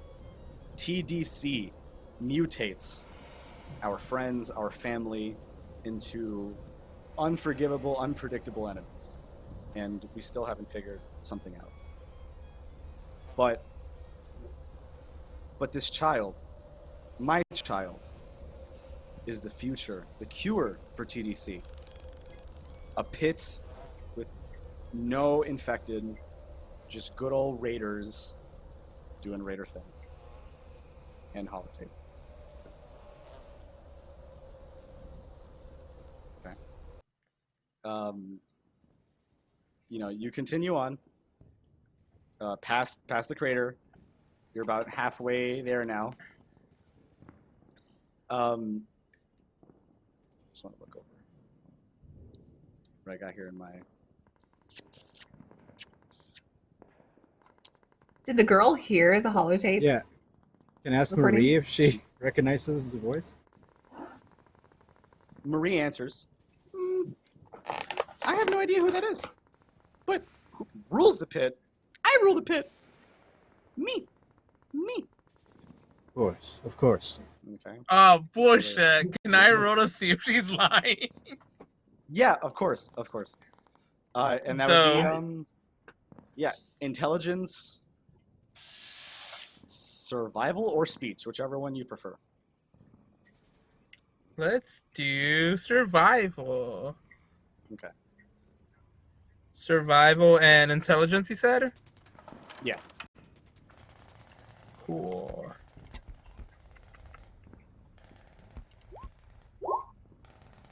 Poop. Okay, 9. Yeah, the 9 passes. You really get the idea that she really believes what she's saying. She's not willingly lying. But she also did say that she doesn't recognize the voice of the person there. So she doesn't... An 11-year-old girl is probably not the most reliable for that holotape, unfortunately. Damn. However, you do come out on the other side. I will retcon what I just said, and basically do leave the downtown area already. Mostly it was like just destroyed, but the building got you past like the majority of it. And after you get on the other side of the crater, it's not such a big walk with no traps on the way to Uptown. You get to Uptown, which is just as you've always heard it described, like this vertical shantytown paradise where these tenements line fire escapes and broken apartment buildings that with bridges that lead into them, right? Creating like this network, almost web of these like raider apartments. Yeah, Ray looking up at them is exactly like what it looks like right now. As soon as you walk in, as soon as you walk in, there are no floodlights in the vicinity, no floodlights, and there are probably like 30 people in casual wear and assorted raider armor immediately pointing guns at you. And at least like 4 heavy machine gun turrets and like 2 rocket turrets. You know, like this is like a settlement, and they're clearly scared. They have not seen Marie yet, however, which is why they're pointing guns. So take it from there. Hey, drop your weapons. We have a child. Do not shoot. Yeah. We come in peace. Put your weapons down. A child. He like lowers the gun. Which child? I put up the lamp so I illuminate Marie. And so she steps out from behind Alan's left leg, which at the time was so bulky was covering her entire frame. And she just kind of like steps out and is like, "Hey everybody, I'm back." You know, and she's like really happy to see everybody. And she starts going up to the gate and just, "Let me in!" Just start like pounding, just losing it. She's just like, she just wants to, wants in for whatever it is. Okay, fine. All the turrets deactivate. Everybody puts down their guns. You even hear some cheering. The doors open, and everybody seems to be greeting this like 11-year-old girl, treating her like royalty, giving her food, crispy squirrel bits, Nuka-Cola, whatever she wants. Like they're just like offering it to her as she's like walking up like the network. Tell him you want some sugar bombs. Okay, I do. Sugar bombs! And she just yells it. And like 4 boxes come flying like out of the windows, and they just like hit the ground around you. Somebody just like dropped it in the inventory, and it just pops up. You pick up all 4 boxes of sugar bombs. Perhaps one at a time, kid. It's not good for you to eat them all at once. You're not my father. Fair enough. Yeah, I think you're only Alan's dad. Marie kind of like waves you over and takes you to like the top penthouse apartment because she says that she wants you to meet her parents. Please, I really want you to meet them. Okay. Lead the way. You guys go up, get to the apartment. Beautiful, looks pretty good with also some lab equipment. And you meet a female and a male who introduce themselves as it's Werner and Medea. And you recognize these people as the fabled leaders of this like slave rebellion who took over the pit from these slavers 10 years ago. And like they're and their names are famous. They're like they're current de facto leaders. Like you don't need to do any checks. Like you've heard of them. Like their name spreads, and they rule. Marie is their daughter, that they are in charge of, and basically they just like start giving you thanks and appreciation for protecting Marie and getting her back to them safely. But they still seem worried, and they're definitely like defensive, trapped in Uptown. You don't know why you haven't seen anybody else except here.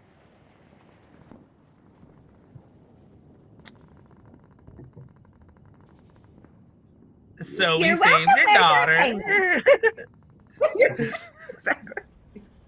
They go up. Medea goes up to Kid, and Werner goes up to Alan, and they just do like Werner grabs your hand, Alan, and it's like half the size of your power armor gauntlet.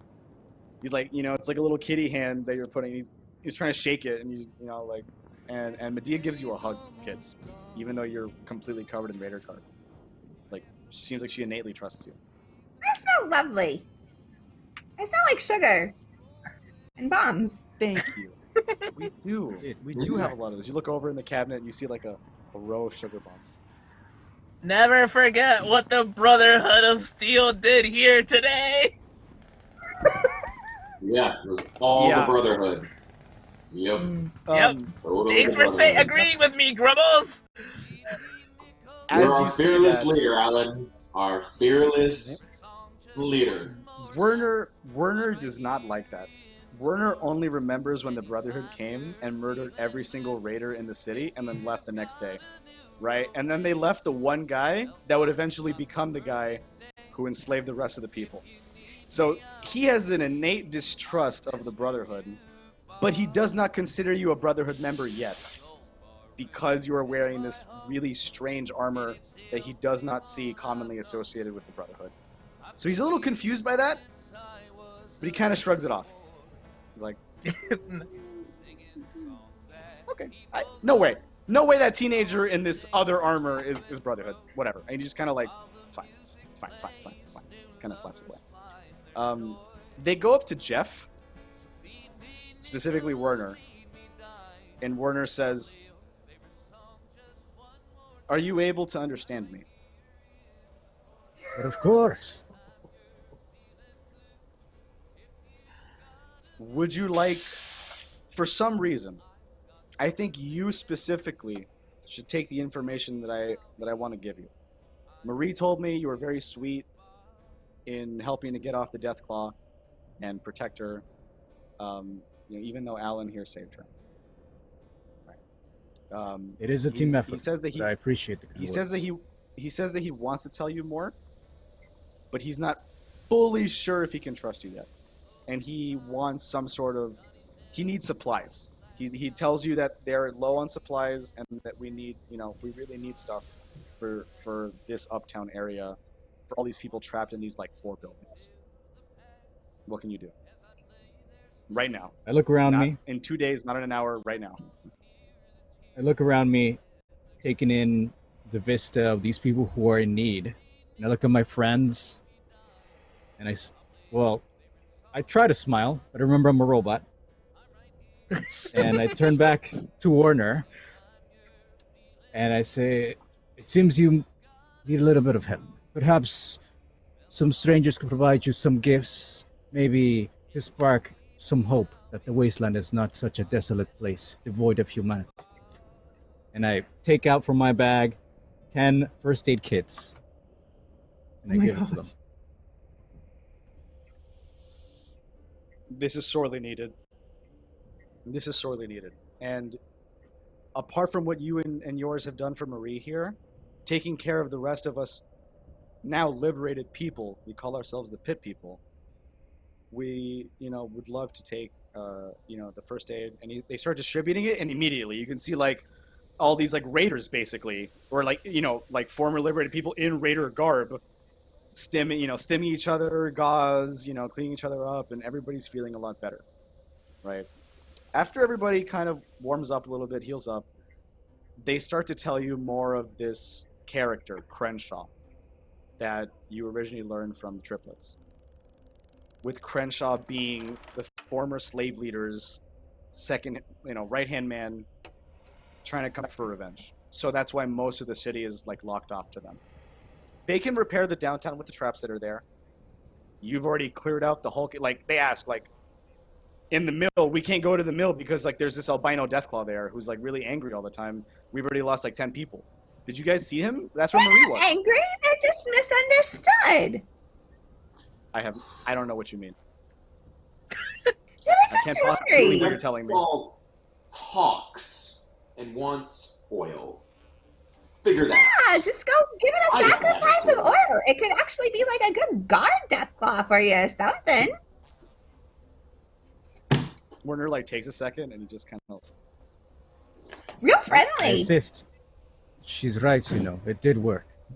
You might not believe it, but it's true. None of you are lying to me, because you wouldn't be here. So what you just said really happened, and that's insane. So that's really difficult to do. But good on you for it. They say that the only thing they really need left is Crenshaw is hiding in Werner's old hideout in the steel yard, where the majority of his forces are marshaled, are rallied, and they're preparing for an assault on Uptown, and that they desperately need your help to stop Crenshaw. And that would be the only, pretty much the last thing that they would need to get back in control of the pit. Do you know where they're coming from and what route they're going to take? We can show you the way. Getting there isn't a problem. It's what you do when you're there. I'm not talking about them getting to us. If they're going to march themselves down a big street, it's real easy to make sure not any of them get to march through that street. I'm fairly sure between what you have here and what Kid and I can do, there won't be many left to assault you. Or much left of a street. That's also true. As You're right. long as you can keep them outside the walls, that's okay. Sure. If you want to go the ambush route, we're more than happy to do that. As long as you can back it up when the inevitable enemies come. Do you mind showing me around and seeing what supplies you have? And they look around and they show you like some basic chems and some stim packs, like a little bit of Radaway if anybody wants to take some to remove some of the radiation damage. I'm actually mostly looking for things I can use using the Explosive Expert perk to make a bunch of mines and basically set up a killing field. So when they march their big assault force down the street, we can go, well, there's a whole lot less of them now. And do you have any oil? What's up? Meow meow. Oh my gosh, I have those headphones too. They're my faves. They're so cute. Alan Wrench heard stuff was going down and was like, time to get the big guns out, and puts on his custom-made cat ear helmet. Tell me that you have pink power armor and you look like Diva. Like Diva. Yes.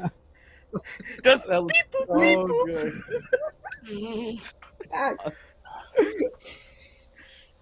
Alan's tricked out. All the raiders are like, you are like a technology wizard. Like, we have no idea what you do to get it that way, but like, we can never do that. Please teach us. And they're like really like happy to like almost like, they want you to teach them how to make it or like mod it. Ad Victoria, motherfuckers, let's go. Oh my god, Ad Victoria. Ad Victoria. Okay, so before we get to the mine making, who is this person? Before we get to the mine making, Kid and Jeff, how would you like to handle this? Do you have any oil? We do. We do have and it's the pit, right? And they just like pull out like 4 barrels of oil. Like, I mean, it's waste oil. We don't know what to do with it. Are you thinking what I'm thinking? Should we go get our friend to help us? I think we should. Sure. You think Wouldn't you be can a talk bad to plan. him? I'll leave the negotiations to you. You clearly speak Deathclaw. So However, we got if we do this, Yeah. Mhm. Grumbles, we might not be able to set up that many traps. We wouldn't want to endanger our friend after all. Well, I mean... We should get some let him armor. know I was we're trying not to get to armor. He did. So if you can you're right. talk, we You can can tell wear him the where Raider. not to go. It's true too. You can also wear. You can put the Raider power armor on him, or you can do the trick to like wait till they all blow up and then send it and then storm. Unleash like, the Deathclaw in phase 2 of the attack. yeah, and then phase 3 like just hail fire, but that's up to you. I like see. that idea a lot. Sure. I will also see if I can use my science perk to upgrade any of the mounts they have and any of the weapons they have as well. Okay. Alan, because you are so combat oriented, they're gonna give you like a turret to man. It's a laser turret. It's just you roll the same. It's just you just deal 2 more damage now than normal. That's it. It's just everything else is the same. You just deal 2 more damage. It's just a little bit better. And you're kind of like stationary. I'm really good with these turrets. I was really good at them in camp. in camp. I got my turret badge. The turret badge. The turret badge. The turret badge. The turret badge. Excellent work, Alan. Jeff. Excellent work. What would Yes. you like to do here to prepare? Thanks, Dad. I would actually like to ask. No problem, man. My son. I would like to ask about maybe an estimate of numbers. Is it safer to bring them to us? Is there potential for us to get overwhelmed? What are the odds here? Even despite our preparations, I mean, if there's a lot of them. We know for a fact they have at least 6 super mutant behemoths to fight you. At least 6. Each of them has giant maces that could crush each of these buildings easily by themselves. We know that these 6 comprise the majority of his strike force. But here's the problem that I have, and he gets really close. Marie, Medea, and I. When you passed by the mill, did all of you see how dead it was? Yes? That's Crenshaw's fault. He used to be the foreman for that mill, leading all of what he considered, slaves and not people to do their bidding. And he still keeps the machinery control module, keeping the mill in the dark, unable for us to use it. And it's a big reason why we haven't, why we're stuck here in Uptown. Whatever you want to do with Crenshaw, that's up to you. But we need that module back. And that's kind of like his real, that's his real goal. He doesn't really care about Crenshaw, just what Crenshaw is withholding, and they're having like a civil war currently-ish, right? The super mutants are dangerous no matter where you put them, whether they're coming to you or you're going to them. It's just a matter of, do you want help? Do you want to put the other people in danger? You want help, but also put them in danger because they're helping. Which I imagine from what I'm hearing, you guys are staying. Kid would like to roll for the death claw. Grumbles is definitely going to make the point that with the turrets, with the other people, with the minefield, with the oil, with the death claw, it's going to be a much more controllable situation because he was raised to think defensively. He was raised in a place where you defend in a situation like this. And it is going to be easier. Also, it means that the 6 super mutants can't converge on all of us at once if they're coming down an attack route, as opposed to us going to them, where if we get captured, there's suddenly 6 super mutant behemoths trying to smash us all at the same time. One of these 2 things is a bad idea. It's pretty good logic for me. I'm smart, SMRT. I can figure these things out. I know some. So Alan's on the turret. Ray's making mines. Kid is getting the death claw. And what would you like to do? Knowing that it doesn't matter too much.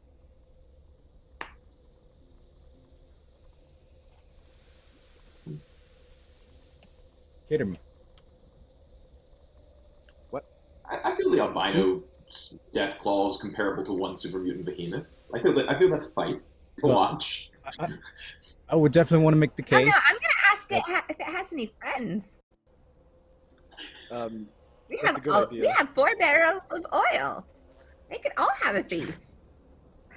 Jeff, what can I ask? What did you say you're going to make the point? Can I ask, first of all, can I also ask additionally any estimation about how much time we might have before the next attack? Yes. Maybe some other scouts Yes. have. Yes. It will happen today. Could happen at any time. We know that they're amassing. That's why you realize that's why they were bringing you, because that was supposed to be Crenshaw's last-ditch supply drop before he did the final assault, which he never got, obviously. So that's a big loss for him. And worse, what was inside the vertebrate is a lot worse than supply drop. So for him. Grumbles, do you really want to endanger these people? Do you have enough time? I understand the strategic advantage, but at the same time... So, Jeff, I'm going to point out something really important. If we fail, they're still in danger, and they have less defenses. The more firepower we can pour into these things, the better off we're going to be dealing with this fight. And the fact that the behemoths have to get to us to do anything is the one advantage we have. And Alan and me, Alan, and Kit can sneak around and maybe take this dude out before he gets here, but that doesn't necessarily stop the super mutants. They're still going to be wandering the streets doing whatever they want without a leader. And I don't know if that makes them less dangerous or more dangerous, because I don't know how super mutants think. But Grumbles, did we not learn anything today? That perhaps these creatures are not entirely beasts. They could be swayed to our side. Perhaps we might not even have to wait it out, but have them destroy themselves. Hey, if you think you can do that, more power to you. So what I'm hearing, and what I'm understanding, before anything happens, before they step on a single mine, Jeff is gonna be at the forefront, just staring down these behemoths, like T-posing. Stop. Let us parlay. Great. Oh, with Well, the like all the white army hanky. of guns are behind you. Yeah, with the white hanky. There's like 2 albino deathclaws behind him, an army of mines behind him, and then behind that a settlement with guns and a huge XO1 Brotherhood on a turret, like just aiming at the behemoth, waiting for something to happen. Right. That's a great idea. Yeah. Okay, so I think we have our positions for this. Let's do some quick rolls. Ray, roll some intelligence explosives for me to see how many you make. I will go ahead and spend a luck point to substitute luck for my intelligence to max out that roll at a 16. That's what I'm talking about. Yes. Awesome. Great idea. Then I will go ahead and... How many action points do you guys want me to burn? Actually, no. I'll just drink down the Topo juice to get a full 6 action points that I will then burn for 3 more dice. Oh, man. Okay, so we keep the same number. You get those AP. You burn it. You get all these die. Do it. Yep. Oh my god. All right. And you're going to put them all. Yeah, you're going to put them all. You're going to strap them all up right away.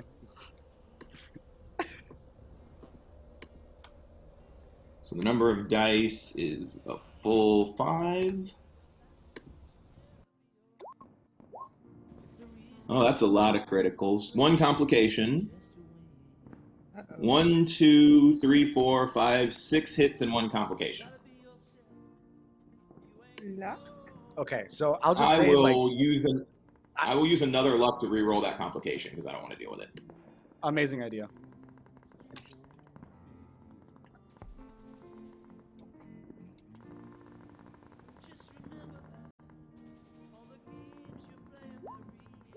And that's another critical. So 8 successes. Boom.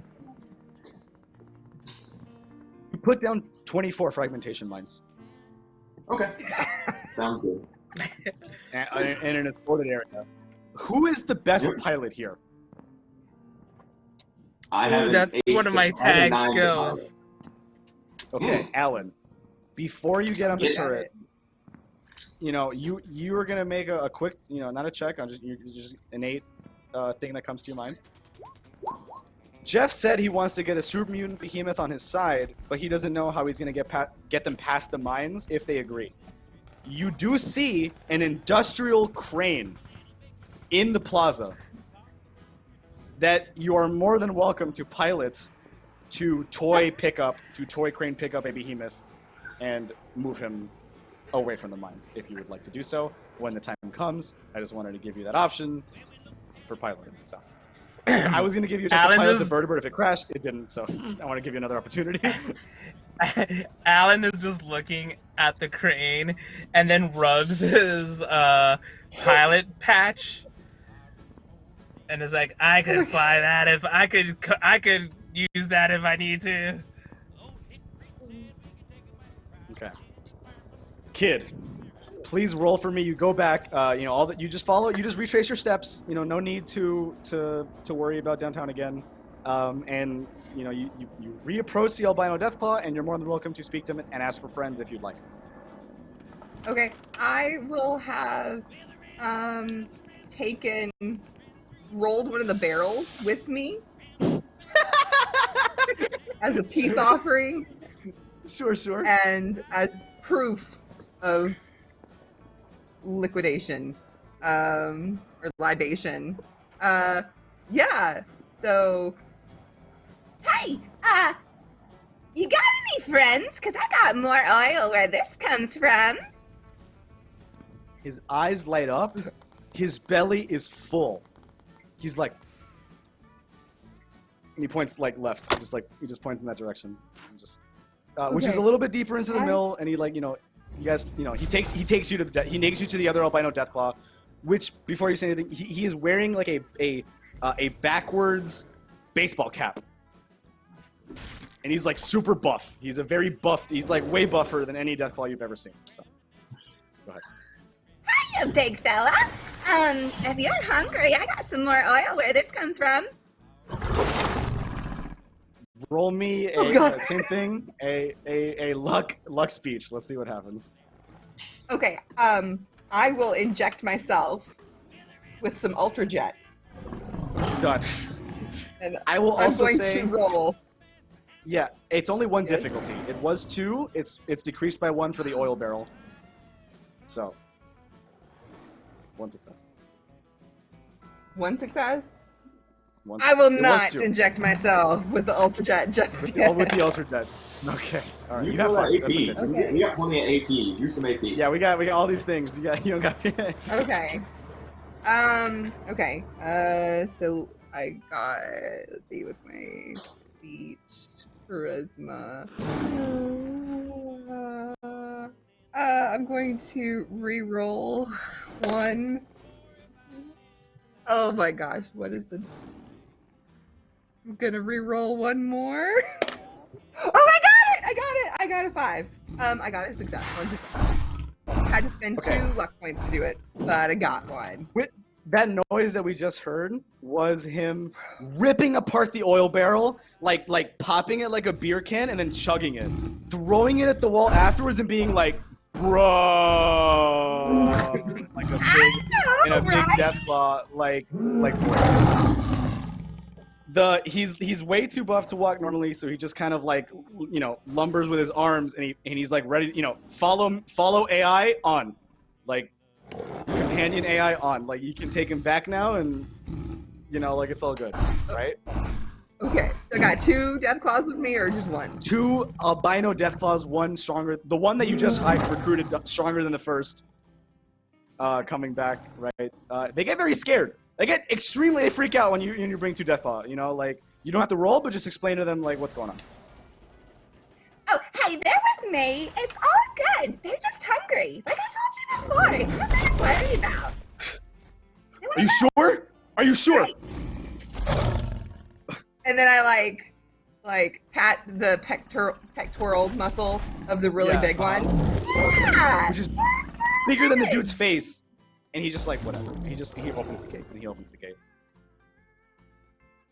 Let's get him. I imagine you put like 2 oil barrels near the fight area and just keep them as just guarding there. Sir, like the lane, you just put them in and pop them down. Yeah, just okay. They're taken care of. And Jeff, so you're gonna stand in the front of the street as the last thing, waiting for the army, correct? Yes, and as I do so, I would like to look at my holotape from the corporal and ponder on what he'd say. You get 1 luck point back for ruminating on your trinket, and I will put that forward. I am also going to ruminate on my trinket before the giant combat of the very first explosive I ever made. Okay, so you're gonna... No, awesome. Okay. I also pass out food to people if they don't have anything to eat, because some people might want some stuff. That's so nice of you. Yeah, they're starving. It is. They're absolutely starving. They are starving. And they like whatever you offer them, they like take it out of your hands as fast as possible. And Sure. Marie personally thanks you. Thank you. Mhm. They were so hungry, and I can't give them any food. I guess my blood cured the disease, but I can't actually help anybody. He starts crying a little bit. It's just like I pat her on the shoulder and tell her that she's been a great inspirational leader, and I'm proud to work under her, because this is where I talk about where I grew up, where like people like her lead and they're important, and it's important that she's a good leader, and it's good to be strong for your people, and it's a prime example of all these things. I also make sure to pass out to my party members specifically a blood bug steak to Kit, because I have a feeling that she's going to be running in there, and 3 more HP over her max would probably be super useful.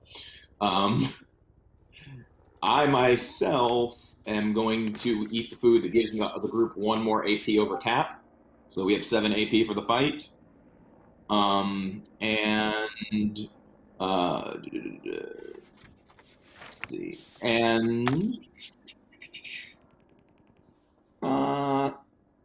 I'll go ahead and hook up our on the turret with some food paste so that they can reroll endurance checks just in case something happens.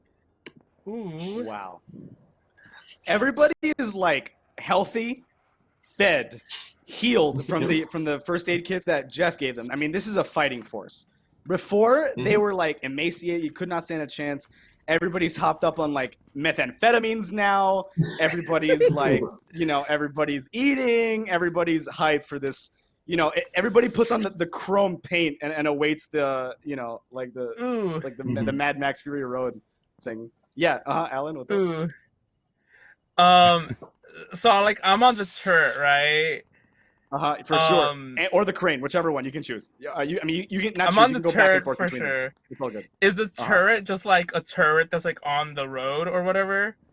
It's stationary on like a third floor to get like a perfect view. Like it's almost like an arcade, like a peanut gallery. Like all you have to do is aim forward and like destroy. With Okay, these, like, cool. 50 cal, like, is there like what I want to do is take out Alan's hand-drawn poster of Elder Maxon and just like tack it on the wall. And do it for him. Just whisper, do it for him. Hold on. And Alan was just like, ad Victorium. It's the most like Brotherhood imperialist thing. It's so good. Okay. Oh my. I will also give Kid and Alan some Tomberry juice, Tato juice, or melon juice, one of each, just in case they want to pop something during the fight for a quick heal / buff. Because I bought all the buff food and drink because that seemed like a good idea at the time. Yeah, it probably is because you fed this whole settlement. And Jeff healed them, so definitely super useful. That was really good. And you guys also have Stimpaks and Radaway. Okay, so everybody's rolled. It's about another hour. Let's take one more Rad Storm die for whoever still is not radiation affected. Just 2, and see what we get.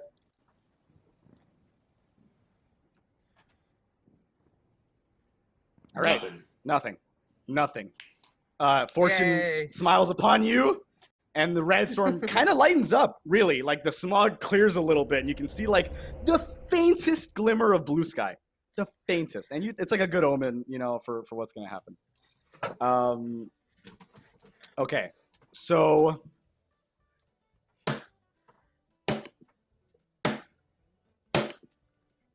And they get, like, closer and closer and closer.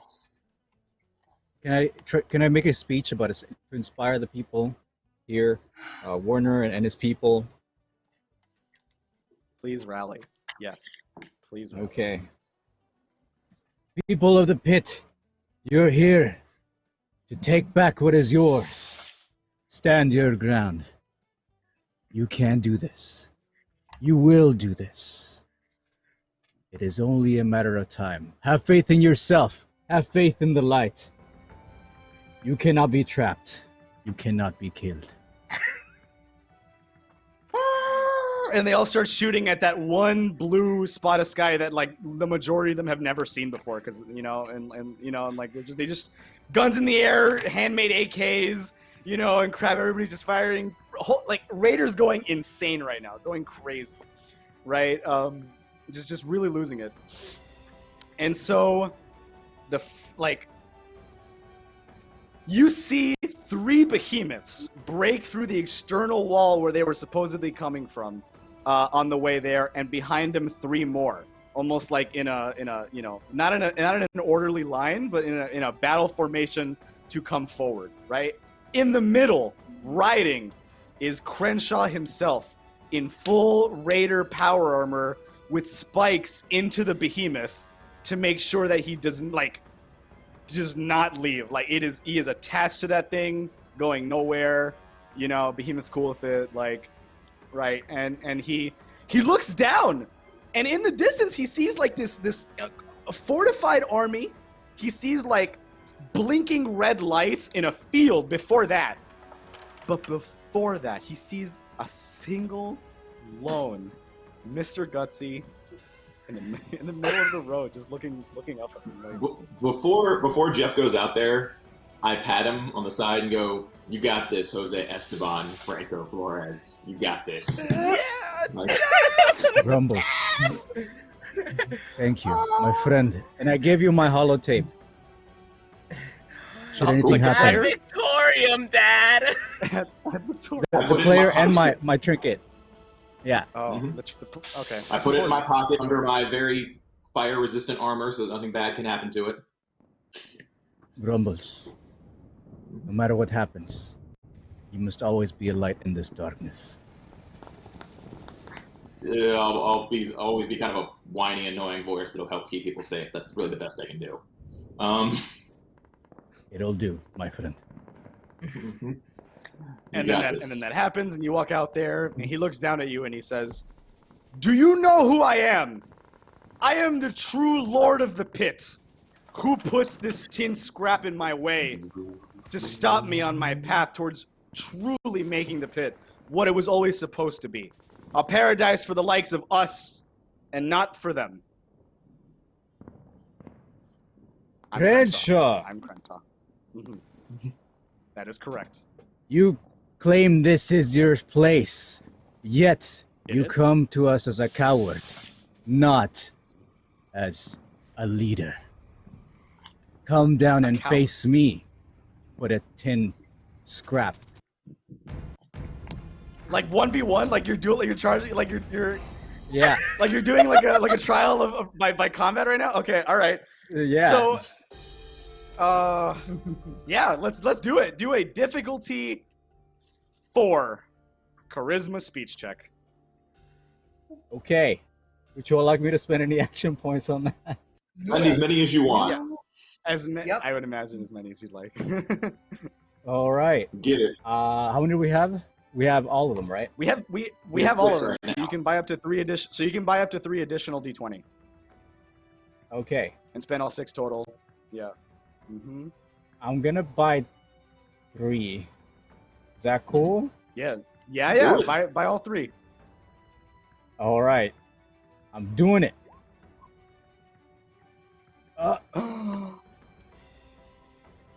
That's his first 3. He got 5. Wow. Okay. Pardon me if I'm wrong. Those are 4 successes, right? No, that's 5 Yeah. successes. One of those ones That's 5, is right? 2. That's 5. No, it's Yeah. like he rolled a Yeah. 4. He rolled a 4, a 10, and a 12. Oh, okay. And Oh, so well, Yes. yeah, I can so What's your definitely target number? Four. spend. but you can My Target target number number. 13. what? Yeah. Well, I mean, 15. yeah, but it's you got all 4, and also Yeah. I'm sure something of yours also decreases the difficulty of speech checks. I know it does. So I know Yeah. you're like you made Yeah. it. Like you made it. He steps like he like releases himself like almost like the Matrix, like takes the tubes out, like hissing, right? Like some sort of pneumatic force that helped keep him there. And you see like a giant 50 cal like on like stapled kind of to the head of the behemoth, which he like lets go of, and kind of like climbs down through its loincloth, almost in like a makeshift ladder, right, down to the ground. And he Or just fireman's looks at pole. you. Yeah, essentially. It's just a real fireman. It's kind of hard. It's super heavy. So it's and then he sorry, just that mentality. He gets off. He picks up his super sledge, and he just does like the "Are you not entertained?" pose, and just and asks you Not for yet. 1v1 combat right now. I will take the safest path to not blow up any landmines, but not giving them away. And I will meet him halfway. Okay. Halfway. Okay, so he walks the other half into the minefield. He's not dumb. He's a raider boss. He knows that they're mines, but it's fun. It's fun, right? It's like it's like almost like you got to push someone out, right? Like there's an out of bounds. It's like wrestling in a way. So you can choose to combat him, or you can try and like push him into a mine, right? And blow up the whole field immediately, and take both of you out with him. If that's something. I will try to fight him. Try one-on-one. to fight him.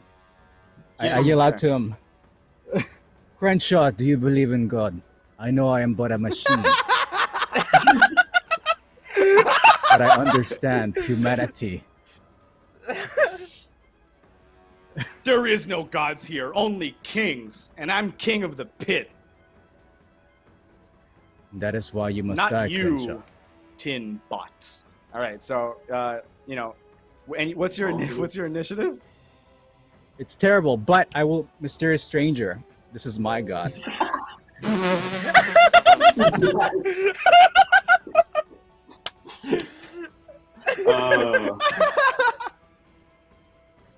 Oh man.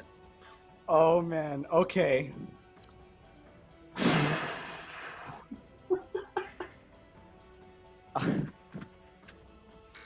So you spend a luck point before, you know, he's gonna go first. Before he goes first, the mysterious stranger will appear and fire his first shot. And like the song comes up, right? And Yeah.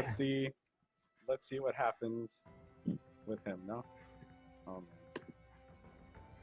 let me expand this out. Just some stats on him, on some Crenshaw stuff. Crenshaw, you are but a man. I am a philosophy. We I are am what a remains. philosophy. The flex. Okay, Exactly. so Just the moment. okay. Mysterious stranger. Yay! Yes, the noise. Yay, I love that. Ah! That's so cool. Thank you, IAN. There is a success. He does hit him. He does take IAN. Could you roll 8 combat die for me, please? Ooh. 8. So mysterious stranger is very strong. Like as he should be. Yeah, just some caps in there for fun. Juicy nuclear die. Wow. Okay.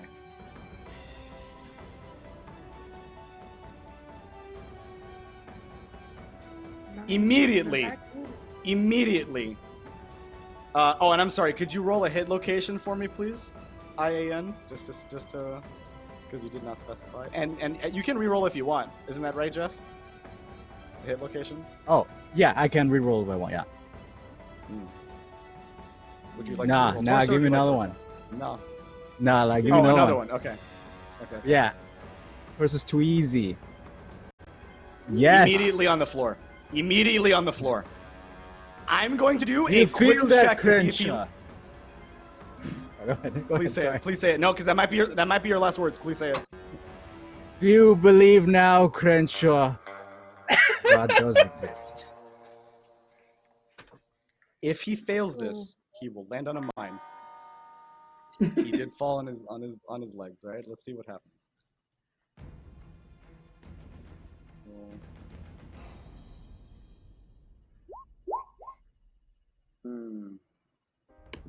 Okay. He does fall, staggered. The mines do not. You know what? No, it's okay. No, nothing happens. He falls. It's okay.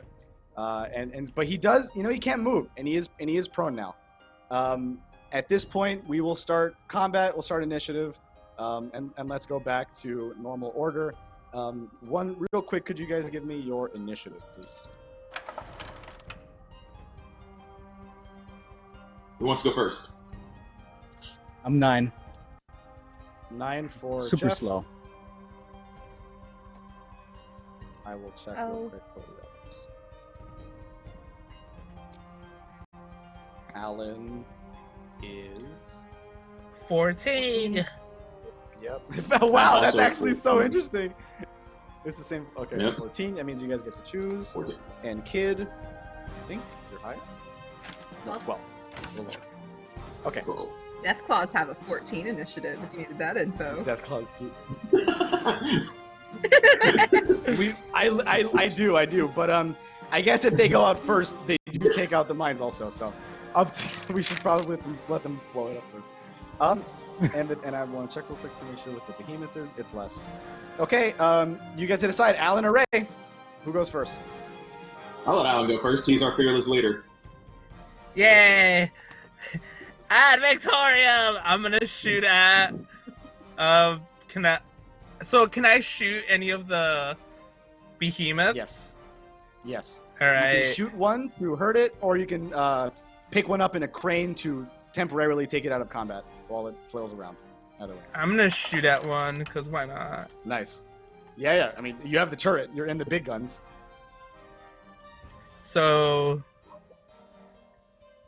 And so it would be a difficulty 2. Yep. So that's definitely a pass. Almost and. What's your target number? My target number is. Oh, it is higher than that. It's, 15. 16, it should be. Yeah. Oh, so yeah, you hit both. 2 successes, no rerolls required. Okay. And what is it? One's a crit. One's a what? One's a crit. Oh, the 2 is a crit because the tag skill. Oh yeah, because of the tag skill. So you got that crit, 3 successes. Let's add another AP. Thank you, Bryant. What's the damage on this boy? Yeah, so I'm gonna go ahead and check out real quick what your normal damage is, and then I'm just gonna add 2 to that, like I said. My normal damage is 5 damage die. 5. So 7. So 7 on the turret then. Fuck. All right, would you cool. like to roll me those 7 at the first behemoth? Ah!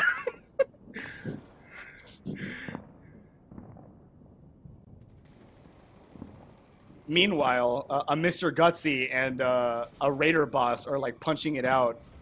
I ain't hear no bell, like somewhere. Oh my god. Like,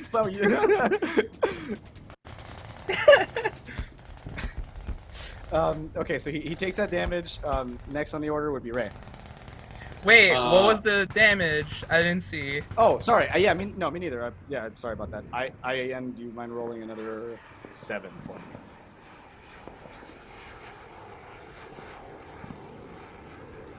May be busy, in which case I might have to do it here. I'll just do it. All right, cool. Ah! Ah! Oh! Oh my god, I hit puberty while doing that now. Nice. Okay, guys. For the Brotherhood of Steel. Okay, they take. Yeah, okay, they take 5 damage. They take the behemoth takes the 5 damage, which is a crit. I'm gonna roll real quick a d20, just to see where it is. April, where's 6? Is that legs? What? Or arms? Is a 6 on the hit location table? Is that an arm or is that a leg? A 6 is. I don't have it pulled up. I think it's an arm. I think it's not. Actually, I'm looking at my character sheet Okay, real fast. I don't really have it pulled up. A 6 is torso. I'll just roll it. I'll just. Oh, thank you. It's torso. Okay, so 3 to 8 is torso. you hit the yeah. So you hit the torso. He starts bleeding, and heavily, and it's like this almost it's a behemoth. So it's like waves of like slightly yellow green tinged blood, kind of like just seeping down like behind his torso armor, like down his legs onto the ground, pooling underneath it. Ray. Is this we've gone into all hell breaks loose combat, and I will not be impeding Jeff's honor by making sure our good robot friend gets out of there alive? No, not at all. Everything's in the gone to shit phase. Yeah, exactly. And so you have a choice, and maybe you have to does he want to be there or does he not? Like that's up to you, kind of. But that I'm gonna make that choice for him because I'm that guy. Yeah. And I'm gonna go ahead and take my shot. Actually, first because we need the AP, and I'm that dude. I'll quick draw to use a free item interaction to pop down the 6 AP juice. That's my only usage of a beverage for the combat. I will use my lesser action to aim because I have accurate on my laser sniper, and then I will take my major action to take the pot shot at our big bad guy. So twice. Accurate. Twice? What's up? Sorry, so you're firing like one. You're getting closer, and then you're firing with the sniper. No, I'm using the accurate and firing the sniper into the melee with Jeff. So shooting the big bad. Okay. Accurate gives me. Gotcha. Accurate doesn't give me an extra die, right? It just gives me. I will also use an AP to keep our AP at 7 rather than 8, which we can't use. But that's a whole other conversation. So I'll roll 3d20 and do that. Yeah, and to hit him, it is going to be 3d20. Yeah, exactly correct. That's fine. Yeah, you get them. You get them. You get the 4 and +1. Yep. So. Oh, it gives me an additional 1 as well? Yeah, because you're 1 success over. Okay. So I pop him.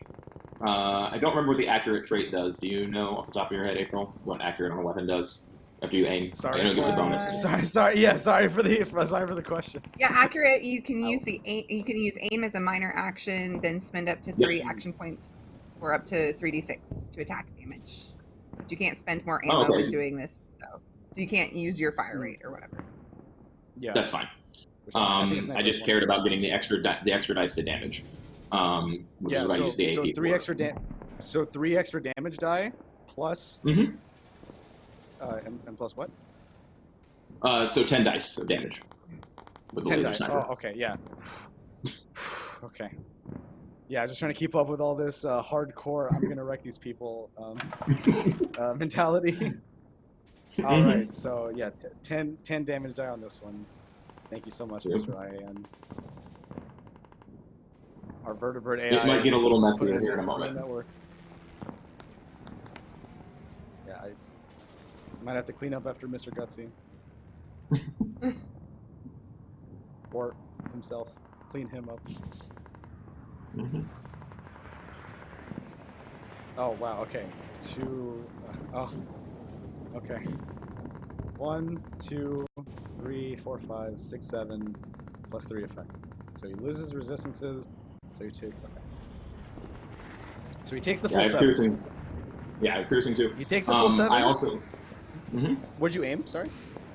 I did not. I just used aim to get the accurate, but I do an additional damage location from Bloody Mess for his injuries, so he takes 2 injury. Did you roll 2 hit locations? This guy is not doing so. He's prone. If you take out an arm, there goes his super sledge. If you take out his face, he skips a turn. Arm? We had a super sledge? Okay. Right. He's right-handed. He had a super sledge. He drops it. While he's prone, he just puts it down. So he has 1 leg and 1 arm, and then 1 more hit location. I need another hit location. Roll, good sir. Do you feel this pain, Crenshaw? This is what you've done to these people. He just takes 2 shots. Boom, boom. Like, my arm. My chest. They deserve it. It is not too late. On a mine. He spits blood on a mine. It's okay. He says you're gonna tell him he must repent. Is that what you're gonna say? Yeah. You can't come back from the darkness. It is not too late. Yes, it is.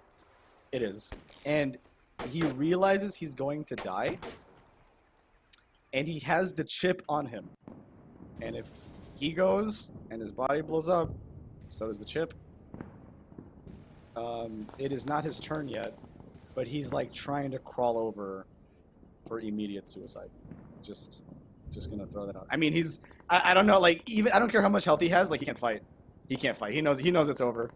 You know, like, he got 3 crits, like, it's done.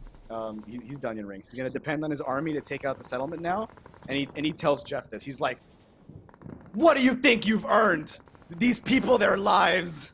Watch how it all goes down in oil flame," right? In burning for 50 years, right? And he's just like he wants complete and complete destruction. It is going to be Kid's turn next. Am I in the same zone as the behemoth? No, it is me. Okay, so my minor action I will use to move into. Is it one zone away? It is one zone away. That is correct. Okay, I'll use my minor action to move into the same zone as the behemoth, and Which is like half mines, half no mines. So I'm gonna be like, Yeah. like bounding, skipping, like with my super sledge and hand in hand, like I'm tromping through a field of daisies to it, and then I'm going to like wind it up and then just crack him right in wherever it tells me that I'm going to crack him at. If I crack him. Yeah, good idea. Oh, what's the difficulty? What is defense? Oh, it is yeah, it's a 2 for behemoths. It's okay. Okay. Okay, cool. I got a 1 and an 11, so I got 3 successes. No. Oh, yeah, 3 successes. And then I'm going to hit him in 7. I'm going to hit him in the torso, so right in the belly button. Nice, you're so good. Yeah, nice. I don't have enough dice. Oh my god. Boop. I'm gonna give you the biggest boop you ever done get. You ever did done get. So then these 2. Okay. That's going to be for 2, 4, 6, 8, blank, 9, 10, 11, 11 points of energy damage to his belly button. Plus, he's stunned for the next round. Plus, does he have any armor on his tummy? He does not. Okay, so it doesn't break actually any armor. no, I did no. I said no. I said he did earlier, so it does break it. Okay, yeah. No, I said I literally said he was bleeding it under his does armor. 2 points. If he has any, well, if the armor that he has on his stomach has energy damage resistance, any damage resistance for energy, it breaks it for 2 points and lowers it by 2. Okay, cool. He did. Yeah. So it did lower it. Okay, he's had some lead to warm it off, to ward off some of the beams, but that's been like broken now, and you kind of crack that lead somehow. That's really hard to do, and you just break that bad boy open. That's really cool. And I kind of like crack the shell open and like exposed tummy, which was already bleeding from the earlier injury that Alan gave, but now is super bleeding. Is much worse in the same area. He kind of drops to his knees and just starts like huffing like huge like currents. But he's still too far away from the mines to set any of those off. Awesome. That's my turn. That's and your he's turn. stunned. Okay, next. He's stunned. Nothing from him next. Next, the town will go. The pit people will attack, and they will fire all guns at the almost dead behemoth. No reason into not finishing something off. We should roll it just to see for fun, but it's straight up going to be like 12 people firing for like 6 damage, 5 damage each, and he has only not so much. So let's see. I'm gonna roll like a bunch of d20s at once, and let's see how many complications there are. That's what I'm gonna do. 40 d20. One complication, no. but 2 criticals. They all hit. Like the majority of them hit, really. That behemoth is this just absolute hail of bullets and fire, laser guns. Yeah, just some just quick people screaming in the back. Behemoth tanks. Falls to the ground. 1 out of 6 dead. Oh, perfect music. 1 out of 6 down. Right, and Crenshaw himself not looking so great. It is now going to be Jeff's turn, and then the behemoths last. All of them. Okay. I want to take the module from him. Can I just grab it?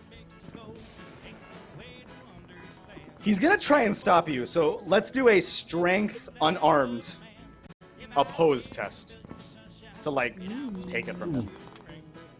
Okay. I believe and I he can is also, pretty strong. can I use luck of the draw to add a detail that might be to my benefit, or is that too overpowered? What could would use the luck. Oh, detail no, be? I know what I'll do. Sorry, I'll use Sure, stack sure. deck. That's better. Yeah. Yeah. Stack deck. I'll Okay, spend a yeah, luck great point. idea. Yeah. Great. That's what I was going to recommend. Yeah, good. I'm glad. Yeah, because he does have high luck. Okay, roll that luck unarmed check, Okay. and let's get under that at the end. All right. So that's 5. Wait, you said unarmed? Yeah, luck unarmed, exactly. Because you're like, gimme. That could be- You're like trying to grip it and like grab it from me. He's like, no, it's mine. He can't take it. I have to beat an 8. Oh, I beat Well, the yep, 8. that's- Yeah. That's 2 Yeah, successes. Yeah, that was 2 successes. You did need 2 successes. You take the module from him. Okay. Can You're I also spend really another luck fast. point to protect it in me, no matter what happens, to just put it in the safest spot? I will Or say look something, at the okay? You yourself have a fusion generator in you. If the mines blow up, you're gonna blow up. Okay. Okay. So what Yeah, kind of action so was that? Was that probably. major or minor? The stealing, Yeah. the getting it. taking from, yeah, that's a major action. But you can spend AP to Okay. use another major action, and you do have actuated frame. I want to remind you about that. I'm gonna spend AP. Okay.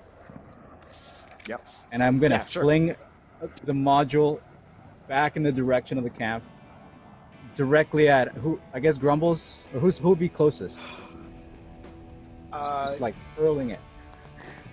Father, throw it to me. I'll catch it.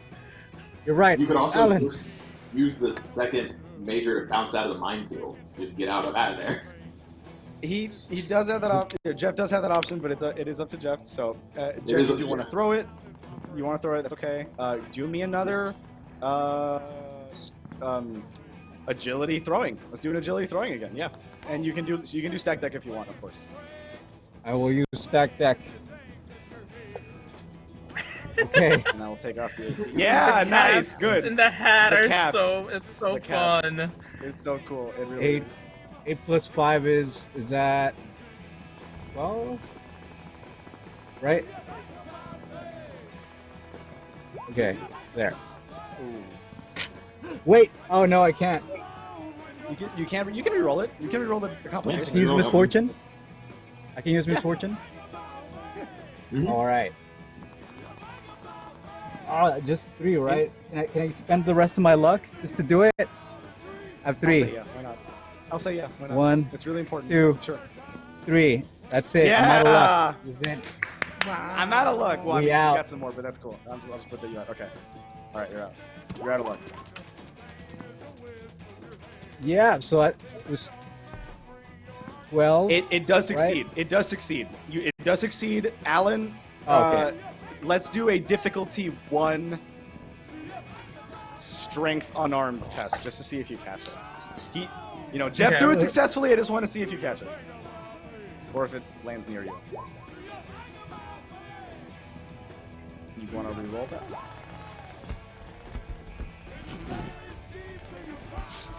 Is it? The number I'm 14 not loves seeing. Wait, there it is.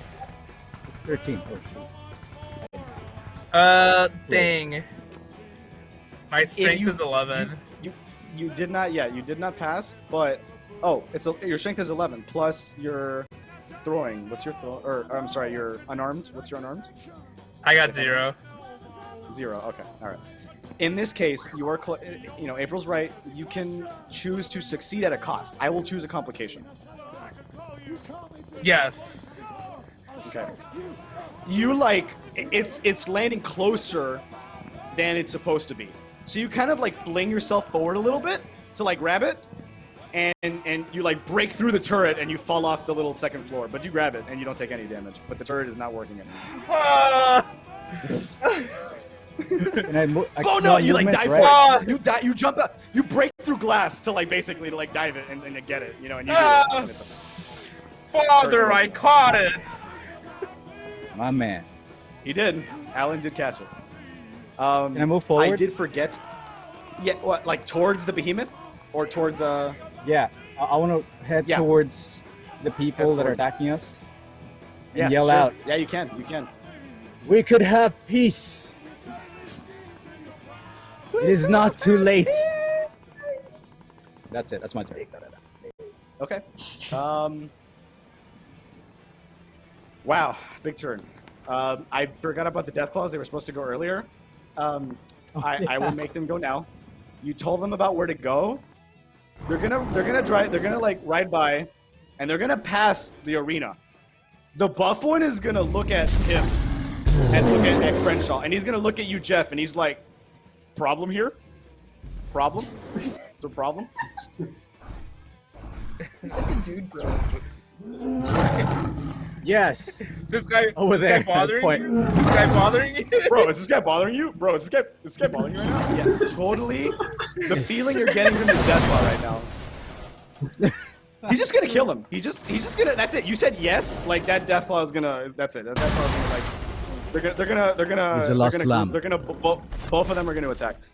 So let's see what happens with the death claw. The death claw will attack. With claws. They both will. And let's see what they roll. Okay. Oh, this is an awesome noise. Kind of meaty. Okay. Kid, they are your death claws. I will let you narrate how this dude bro albino death claw like just absolutely shreds into Crenshaw. Like He is going to take one of his massive paws and he's going to rake down the back of this guy, picking him up one-handed, then take his other claw into the other half of the back, and then just completely twist and rip him in two. just complete explosion, throws it apart. You know, it's exactly what you're hearing right now. That's what it sounds like as the body thumps along, you know, the ground near there. And yeah, and he's absolutely destroyed. Right, Crenshaw is over. The other Deathclaw and they just start. He was wearing power armor. They start eating the oil that he leaks. Start eating oil. And now they have armor. Lastly, the behemoths will walk forward. The front two will walk forward, as well as one behemoth to replace one that fell.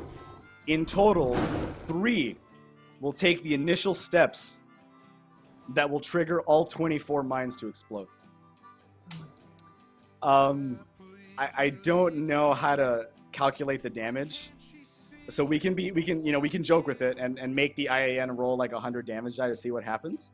But I'm pretty sure it's pretty, yeah. If you know, why not, right? It has to go out in the blaze. It has to go out in the blaze of glory. Whoa! Well, It's happening. It's happening. What's happening? I see at least 20, right? And this is not the full amount nor the radius. I will say something about the way that blast works. It hits everything in the zone, and the behemoths, the only ones that aren't are the last two. Those are the only ones that are not in the zone. But Crenshaw's body, Jeff, the 2 albino Deathclaws, and 3 super mutant behemoths are in that. Jeff, please, do you want to turn around, slow-mo bullet time, and say what you will? Yeah, yes, Mr. Ray. Before I'll let you say, and then Jeff, you can say what you'd like. I hold the floor to Jeff. I thought he moved out of the zone, but that's awesome because I know he said he wanted to move up as his move. He moved forward. No, towards move the forward. Yeah, Forward. Yeah, this no, is wait, my cool. attempt Yeah. for peace. For I look peace. back, and I try to give a thumbs up with my buzzsaw, and it's not a thumbs up, but somehow you know. And I say, "Be the light." It's just like a hand. It's just like a hand. It's like, Yeah. not C3, not R2D2, but BB-8. BB-8. Yeah, with Lighter. the yes, it is totally like the BB-8 situation with the lighter. I don't know if you guys have seen Adios. Castlevania, but that flame Amigos. effect that like enraptures and then turns into white. Yeah, go ahead. Mm-hmm. Sorry, do your final speech while that happens. Be the light in the wasteland.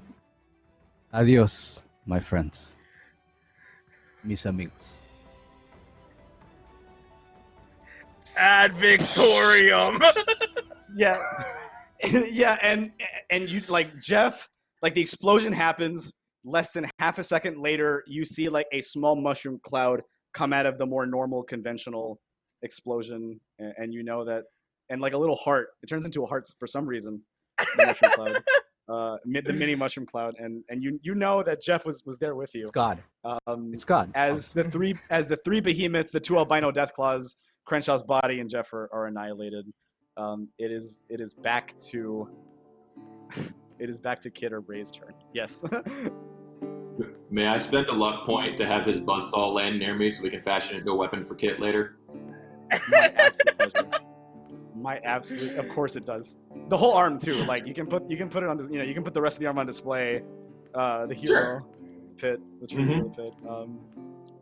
There you go. And it's your turn. And it's your turn. There's only 2 superhuman behemoths, and you are already in control of the control module.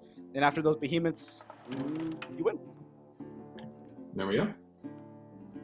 What are you? Alan's on the ground floor. I'm gonna last verse same as the first and pop my shot at one of the super behemoths. Let's do it. Fire. There's only 2 left. Use my 1 AP to get the extra bonus. Here lieth Jeff. Ah.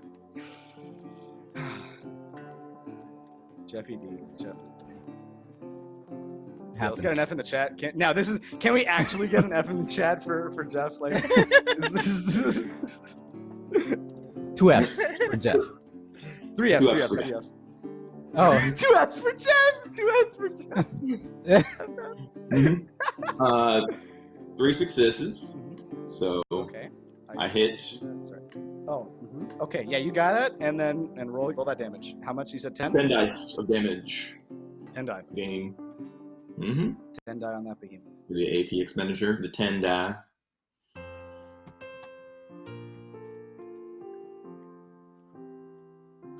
The music. So sad. So In those memoriam. rolls damage. Ad Victorium. In memoriam. I get 3 more of those. Okay. But Yeah. Oh, and then I'll just roll it again, and I'll just use the first 3. So 2, 4, Sounds good. 6, 7, 8, 9, 10, 11, 12, 13, 14, 15 with no resistances. Yeah. Can we get 1 hit location die? 2. Mr. IAN, Sure. just to see. Oh, bloody mess. I'm sorry. Yeah. 2. That was your recommendation, good sir. You did this to yourself. I know. I'm so happy about it. Sometimes you can be as strong as you like, and you can't save every Jeff. So You can't. It's gonna take us home. Double torso. Somebody bleeding a have lot. robot repair kit. Does Mag skill and repair. Anybody? Just trying to put back like scraps, like actual scraps, like make a junk version of Jeff for one shot too, right? Okay. And it's the Pit after all, right? So okay, yeah. So he takes everything to the torso. He's really hurt. Next, that would be you, Kid. Okay. I'm gonna be like, not my babies! And then I'm going to run full sprint after one of the you can. behemoths. The same one that Ray attacked, or the other one? The other one. Okay. The other one. In memoriam ad difficulty of Victorium, 1, exactly. you said? Yeah, difficulty of 1, or 2, but Got you a can. success. Yeah, 2. Oh, it's sorry. I did say 2 for behemoths. I thought.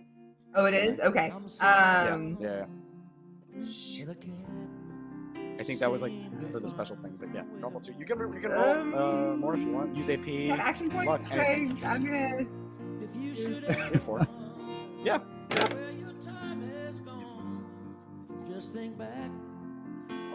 Character dossier, Jeff. I got It's One this is the in success. memoriam, like. In memoriam. got Okay. one Victorian. success and a complication. Complication. Yeah, and a complication. Okay. Think I have 1 luck point left. Yeah, you should. So, you can reroll that one if you'd like, and see what happens.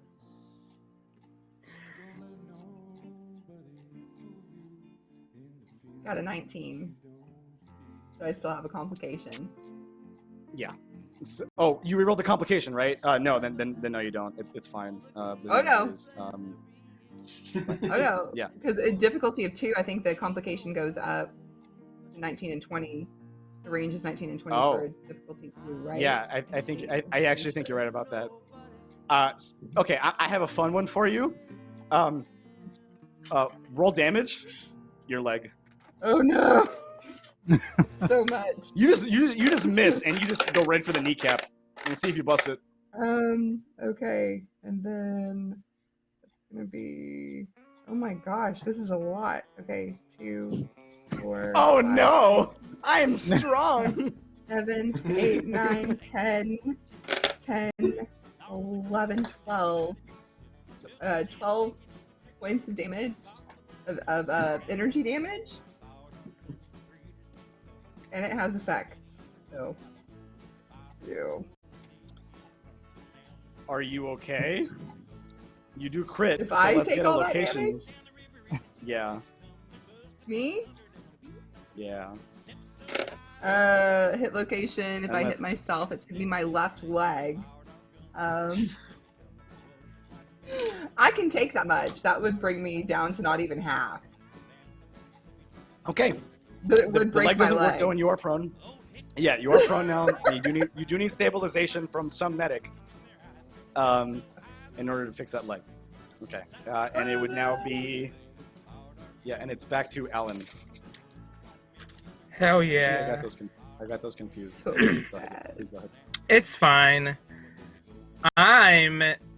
Is popping mentats a... No, it's a minor action. It's a minor action. You can do it. Cool, that's what I was gonna and ask. Still, yeah. Yeah, no worries there. Cool. You can also use AP to do more if you need to. We have enough, just saying.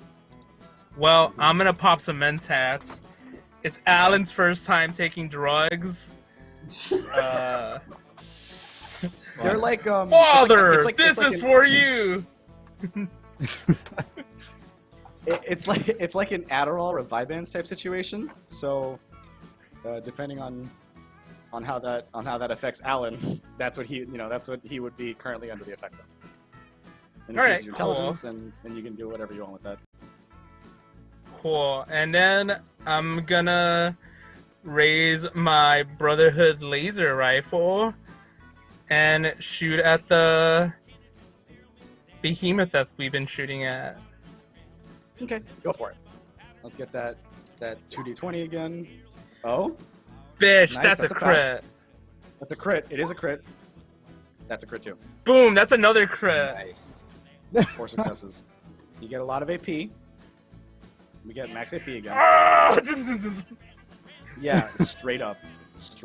And let's roll that damage. You said it was 7, so let's roll that 7 and see what you get. Crits are really good in this game. I want to point out, like, it makes or break. Do I roll it or do you roll it? I am waiting to see if IAN will, but if not, I'm looking. I can if you need to. I think it's good.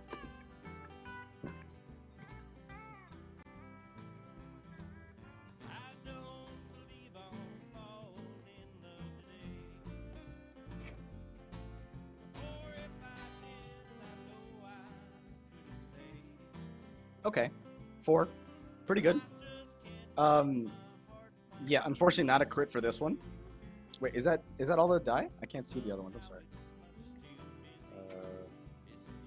Okay, yeah, definitely a crit. Okay, never mind. Hit location. Oh, Oh wow. Okay.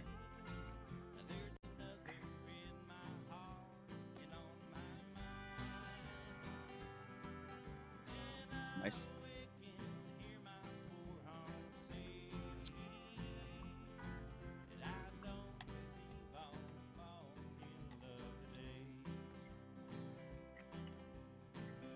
Alan, please describe how you kill this behemoth.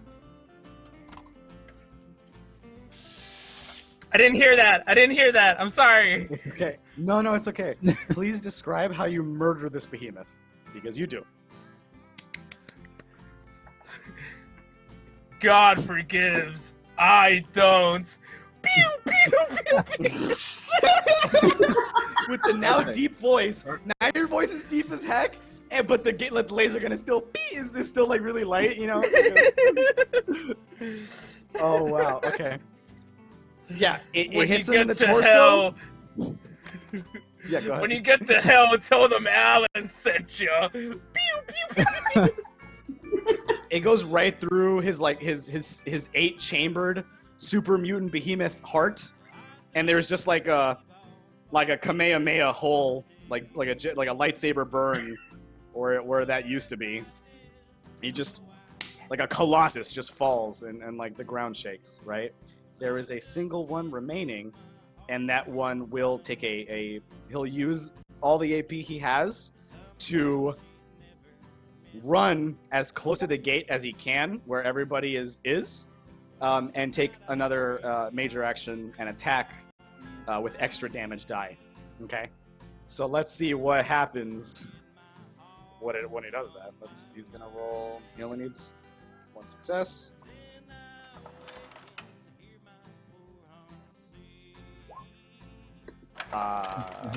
Sure. I have a question. Uh-huh. As I am on the gate area, and that was a complication. Yeah. Am I part of this attack? I guess it's not like I haven't. There is a complication that we just rolled, but him attacking itself is not the complication. Oh, I'm asking because I have ricochet and would like to use it the ricochet. when it swings at the gate. If I am part of the attack. I will say, I will say that because you do have ricochet, and that is a really good perk specifically for this situation. If he did hit it, when it breaks, like the part that you're on, like lands, like keeps its structure and lands in the same way. So you just like walk out of it, like like the same planks that you're on. You just walk off. You're like, I'm okay. Kind of, you just walk your way through that, right? Sounds good. He is gonna hit it though. And super cool. So Alan, which you are close. Ray, you get to avoid it. Kid, you're close. He is gonna roll. How many damage die? 1 second. I'll make sure that I remember.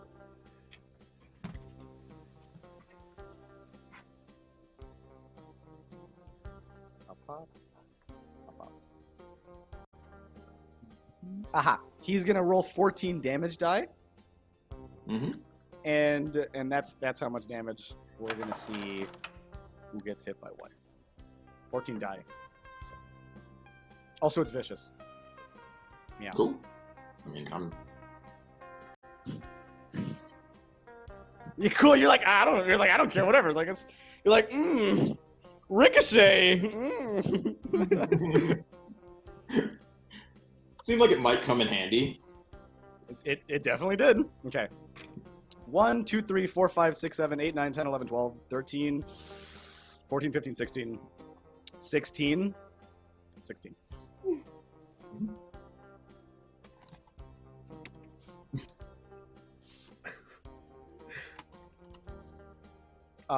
Whoever is downed. Down. Is anybody dead yet? Was there like hit location? I guess there wasn't like a hit location because he broke the whole structure, so he wasn't aiming at a particular place. He was just aiming at the whole. Anybody. Okay, but I was caught in that, right? Yeah. I'm sorry, kid. What happened? You said so. Oh no, your leg. You're on the floor. Never mind. You're not getting hit by this. You're up front. And You're plus, actually since farther you said than it's where. vicious, plus yeah. it's 1 damage per effect, so it's like 20 Yeah. total damage. Yeah, so it's right? sorry. It's, Like yeah, 20. it's time to it's like 20. I'm looking But messed you up. wouldn't get hit. Alan, are you hurt? Are you down or are you still like up? Barely. I have 2 HP. Okay, up though, up. Okay, the town fires upon the super mutant behemoth. I'm going to roll once again. A lot of d20.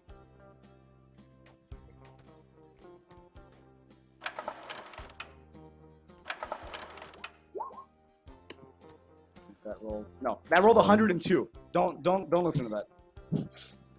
Nani? Okay. Okay.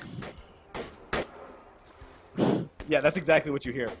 Can you roll 15 damage die for me?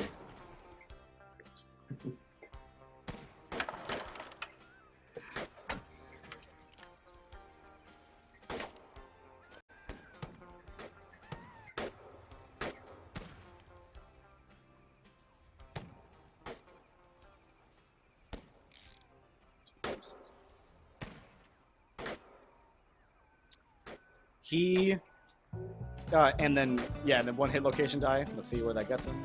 He's already bleeding from his torso.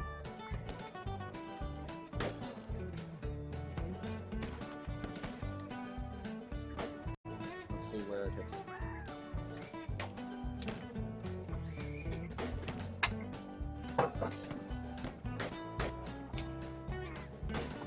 Okay. He's on the floor. He's prone. He can't move any farther, nor can he attack these top structures. And he's really, like, he's bleeding, he's really close. Like, basically anything else happens, like, he's up. And so I think I got it confused last time. Alan and Ray, you're up. Who wants to go first? I'm cool to do that if you want me to. Yeah. Go ahead. for it. I think you want to after surviving, after taking Totally the fine. I'm going to try to position myself to make sure Alan doesn't get swatted again and murder-faced, because we already lost No, one he's- compatriot. I don't want to lose another. Yeah. He's prone. I will use my free item interaction from Quick Draw to draw my plasma pistol. Letting go of my rifle I've been using. I'll burn. I'll use my minor action for aim again, and then I will burn an AP for an extra attack dice and 2 AP for and then a luck for damage dice, because you can burn a luck for damage dice if I remember correctly, correct? Or am I wrong about that? Okay. Yeah. No, that is true. So, yeah. Yeah. So roll that. Let me see. Just 2d20 successes. Let's see what you get. It's 3. I spent 1 AP for the extra attack die. Ah, sorry. I would like to guarantee to hit, which is 4 So it's, ones to it's crit, so we get AP one of those. Is it AP for damage or AP for extra die? It's AP for damage. You can spend Okay. 1 to 3 action points to add 1 to 3 d6 damage. Okay. But you can use misfortune to reroll 3d6. That's cool. I You got don't the want, 2 like, I if you needed. get 3 blanks, you can reroll those. So that was your used, most recent roll, right? The 112. Yep. So I still got Okay, it. yeah. So With the yeah, you definitely did plus a crit. Let's roll 10 damage. Let's see what you get. This is probably going to be the money shot. Let's see what happens. I shouldn't have said that. I can take the next 3. So this weapon has vicious, so the effect ones also give an extra damage. So 1, 2, 3, 4, 5, 6, 7, 10 damage. And it's the Please lower of their describe- physical or energy resistance. Please describe how you killed the last behemoth and saved it. Straight classic Fallout. The plasma shot hits, it just kind of puddles in. It gibbs. Like a- The whole thing gibbs. Oh, the ash. The ash. Puddle. Yeah, Mhm. the goop. The goop. Now it's a big goop. pile of goop on the Classic ground. Goop.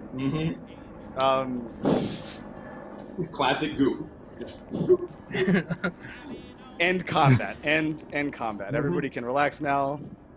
The 3 surviving party members go back to the settlement where all of the Pitt people, Marie, Medea, and Werner all congratulate you for, that other external outsiders save the pit for a second time in 1 decade.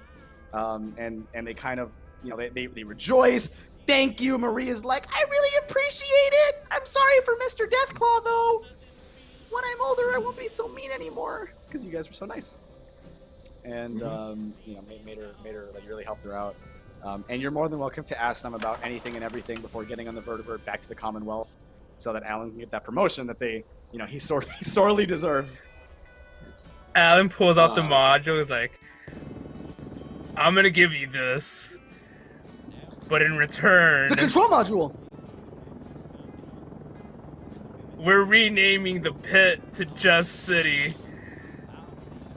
Done. Easy. Easy. Done. Easily. What do I care, right? Who cares what the name is? Like, we're not dead, bro. Like, that's so much better. And he's just like, no speed check required. You save the settlement, you get to rename it to whatever you want. He was actually scared because he thought that the module died with Jeff or with Crenshaw more accurately, and he didn't know that. You pass it to him. This is going to secure ammo, food, power armor, vehicles, vertibirds even, to the rest of the Capital Wasteland and the Commonwealth. In fact, we'll send some specifically to the Brotherhood with your name, Alan Wrench, stamped on it, like your brand, right? Like, and it'll take a little while, but they'll get it. They'll get it. This one's for you, buddy. A smoke. Kid, what are your final remarks? Yeah, Kid and Ray. Both of you. Whoever wants to go first is fine.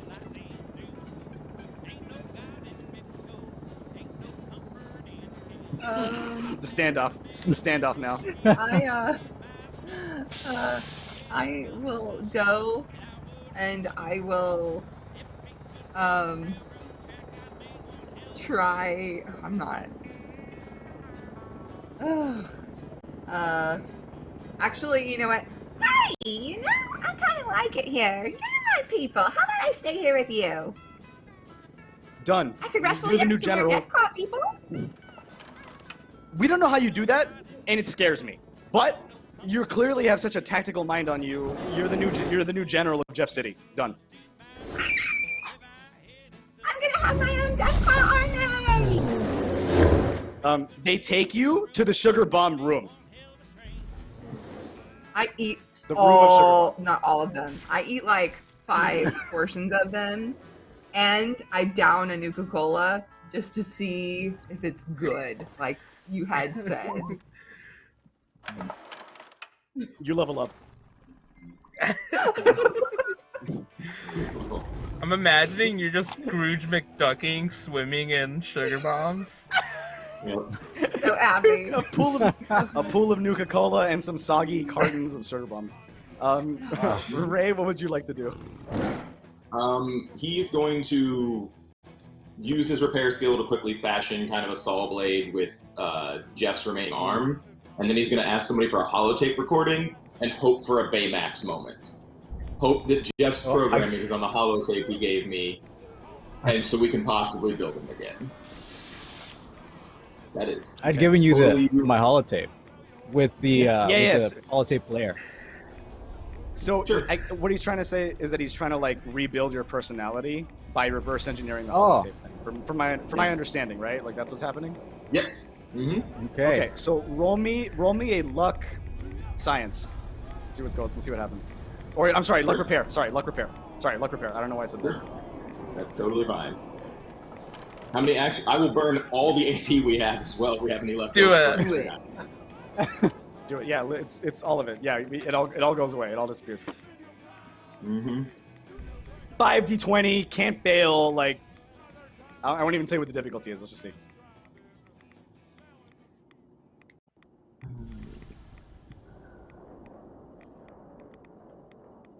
The Geiger counter. Oh, that did not work because I did not type that properly. I got a quarter. Let's go. Better than 1. Super crit. Let's go. 4 successes. Okay. All right. They look upon it. It spins. One raider, one pit people, tries to touch it with his finger. His whole arm comes off. Like, he touches it with one finger, and his whole arm gives. They like stim pack it. They regrow it. Whatever. Like he's okay now. They medic him, but like it is very powerful. They rename it the Man Eater in honor of an infamous auto axe that used to terrorize these parts. And they renamed the axe the Man Eater. When you hook it up to the holotape player, and Corporal Edwards' message replays, there's like a little bit of binary sequence in the back that does anybody here have like any computer skills, Alan? I have science and the science perk. You do? I got okay, science sure. and science tagged. So Ray, roll for me, and Alan assist with 1. So just roll 1d20 for me, Alan. Just 1, and then Ray roll a regular 1. Okay, that's a success. Plus, I know we're supposed to do it before, but I just want to get out of the way. So 4 plus.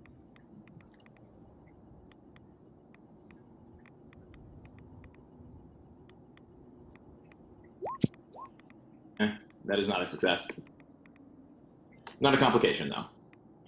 But you can roll 2d20s. What one? Oh, I can roll 2. No, like you don't have to roll one. Like no, like you roll normally, and and Alan was just assisting, so Alan was helping by rolling the 1. Oh, well then I will definitely sub my I'll luck in everything else I need to do.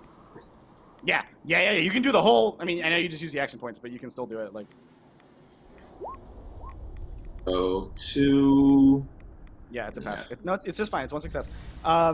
You for sure recognize it as machine code. It's binary that codes into machine code to help you. Which really, when after some time putting it together, you realize is the source code of a very unique Mr. Gutsy. There you go. And the 4 of you get back on your vertibird, along with this man-eater that you now possess that can give anyone, pretty fast. And of course, you have this source code so that in the future, Jeff maybe can see the city that he was named after, that Jeff was named after. And that's where we'll wrap it. That's where we'll wrap it.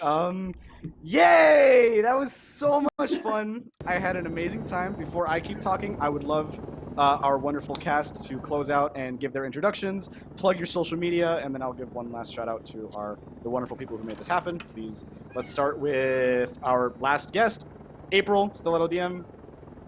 You're on. Hello everyone, my name is April Hill. You can find me at stiletto_assassin on Instagram and StilettoDM on Twitter. I am also the overseer for Vault, a Fallout TTRPG set in the Texas Wasteland in 2177 over at the Initiative Order. Thank you. Loved this. This was so much fun. I really appreciate you guys inviting me over. Can't wait to tell my players about it, because they do wild shit to me all the time. So it's fun that I could do wild shit to somebody else for once. Yeah. So I appreciate that you handled it with such grace. So thank you so much for having me on today. It's such a great time. And then we'll just go in no particular order. Ray, or Paul, as he's known. Yep. Hi everybody, I'm Paul. I just finished up Asunder here last night on Weird Tale, so go, if you haven't watched that, go check out all 6 episodes of that. It's full of emotional gut punches and another great cast. And I agree with Anthony, I got to check out April's stream, and it is amazing this past Monday. They're really good there, so go check that out. I am not doing anything for the next couple weeks, so if you want me to come play in your game, poke me. I'm available. I'm happy to do stuff. Let me know what's going on. I will show up. And not always be pragmatic. They can find me at PaulMartin6 on Twitter, and that's about it. Awesome. Alan, or Delilah, isn't that Delilah? Your kitty and your kitty headphones. Please show off your awesome stuff. I'm Delilah. I'm at Isn't That Delilah on everything. Nice. I'm a writer, I'm a therapist in my day job, and follow me because I make dumb jokes on the internet. You really should. They're really funny. And last but not least, Bryant, or our wonderful self-sacrificial Jeff, please. Hello. Well, you can find me at Rant to Jesus. Currently, I don't have any content to plug, but I do love PTRPGs. This is something I definitely want to get invested in at some point in the future. I'm an aspiring artist, and hopefully something comes of that. But again, thanks to all of you for having me. It was a wonderful experience. I love Fallout, and of course, nothing like playing with people that, enjoy the hobby as much as I do. So this is heaven, as Jeff would say. This is sweet. And I guess I'm last. My name's Anthony. I was GMing. I was overseer for this. I was Blueberry Bobby before this on Trouble on the Turnpike, along with April here, who at that time played a synth. And that was a really fun experience. I'll be doing a lot more stuff with Weave the Tale in the upcoming weeks. Find me on August 13th for that Fallout developer chat, or a community chat with great cast, like wonderful people who are going to come on and speak about it. And there's probably going to be a lot of other things in Weave the Tale that I'm going to be doing in the next couple weeks, but probably nothing like apart. I think the soonest thing is that 13th thing. Apart from that, thank you guys so much for joining us, and I hope everyone enjoyed it in the Pit. I'm excited for the 76 expedition next year to the Pit. That was part of the reason I did it now, because I'm just very hyped about it, that particular place, and it just being there and so oppressive, and I love it. Catch us Trouble on the Turnpike again on Weave the Tale on Saturday at 8, same time at 8 p.m. Thank you, everybody. Bye.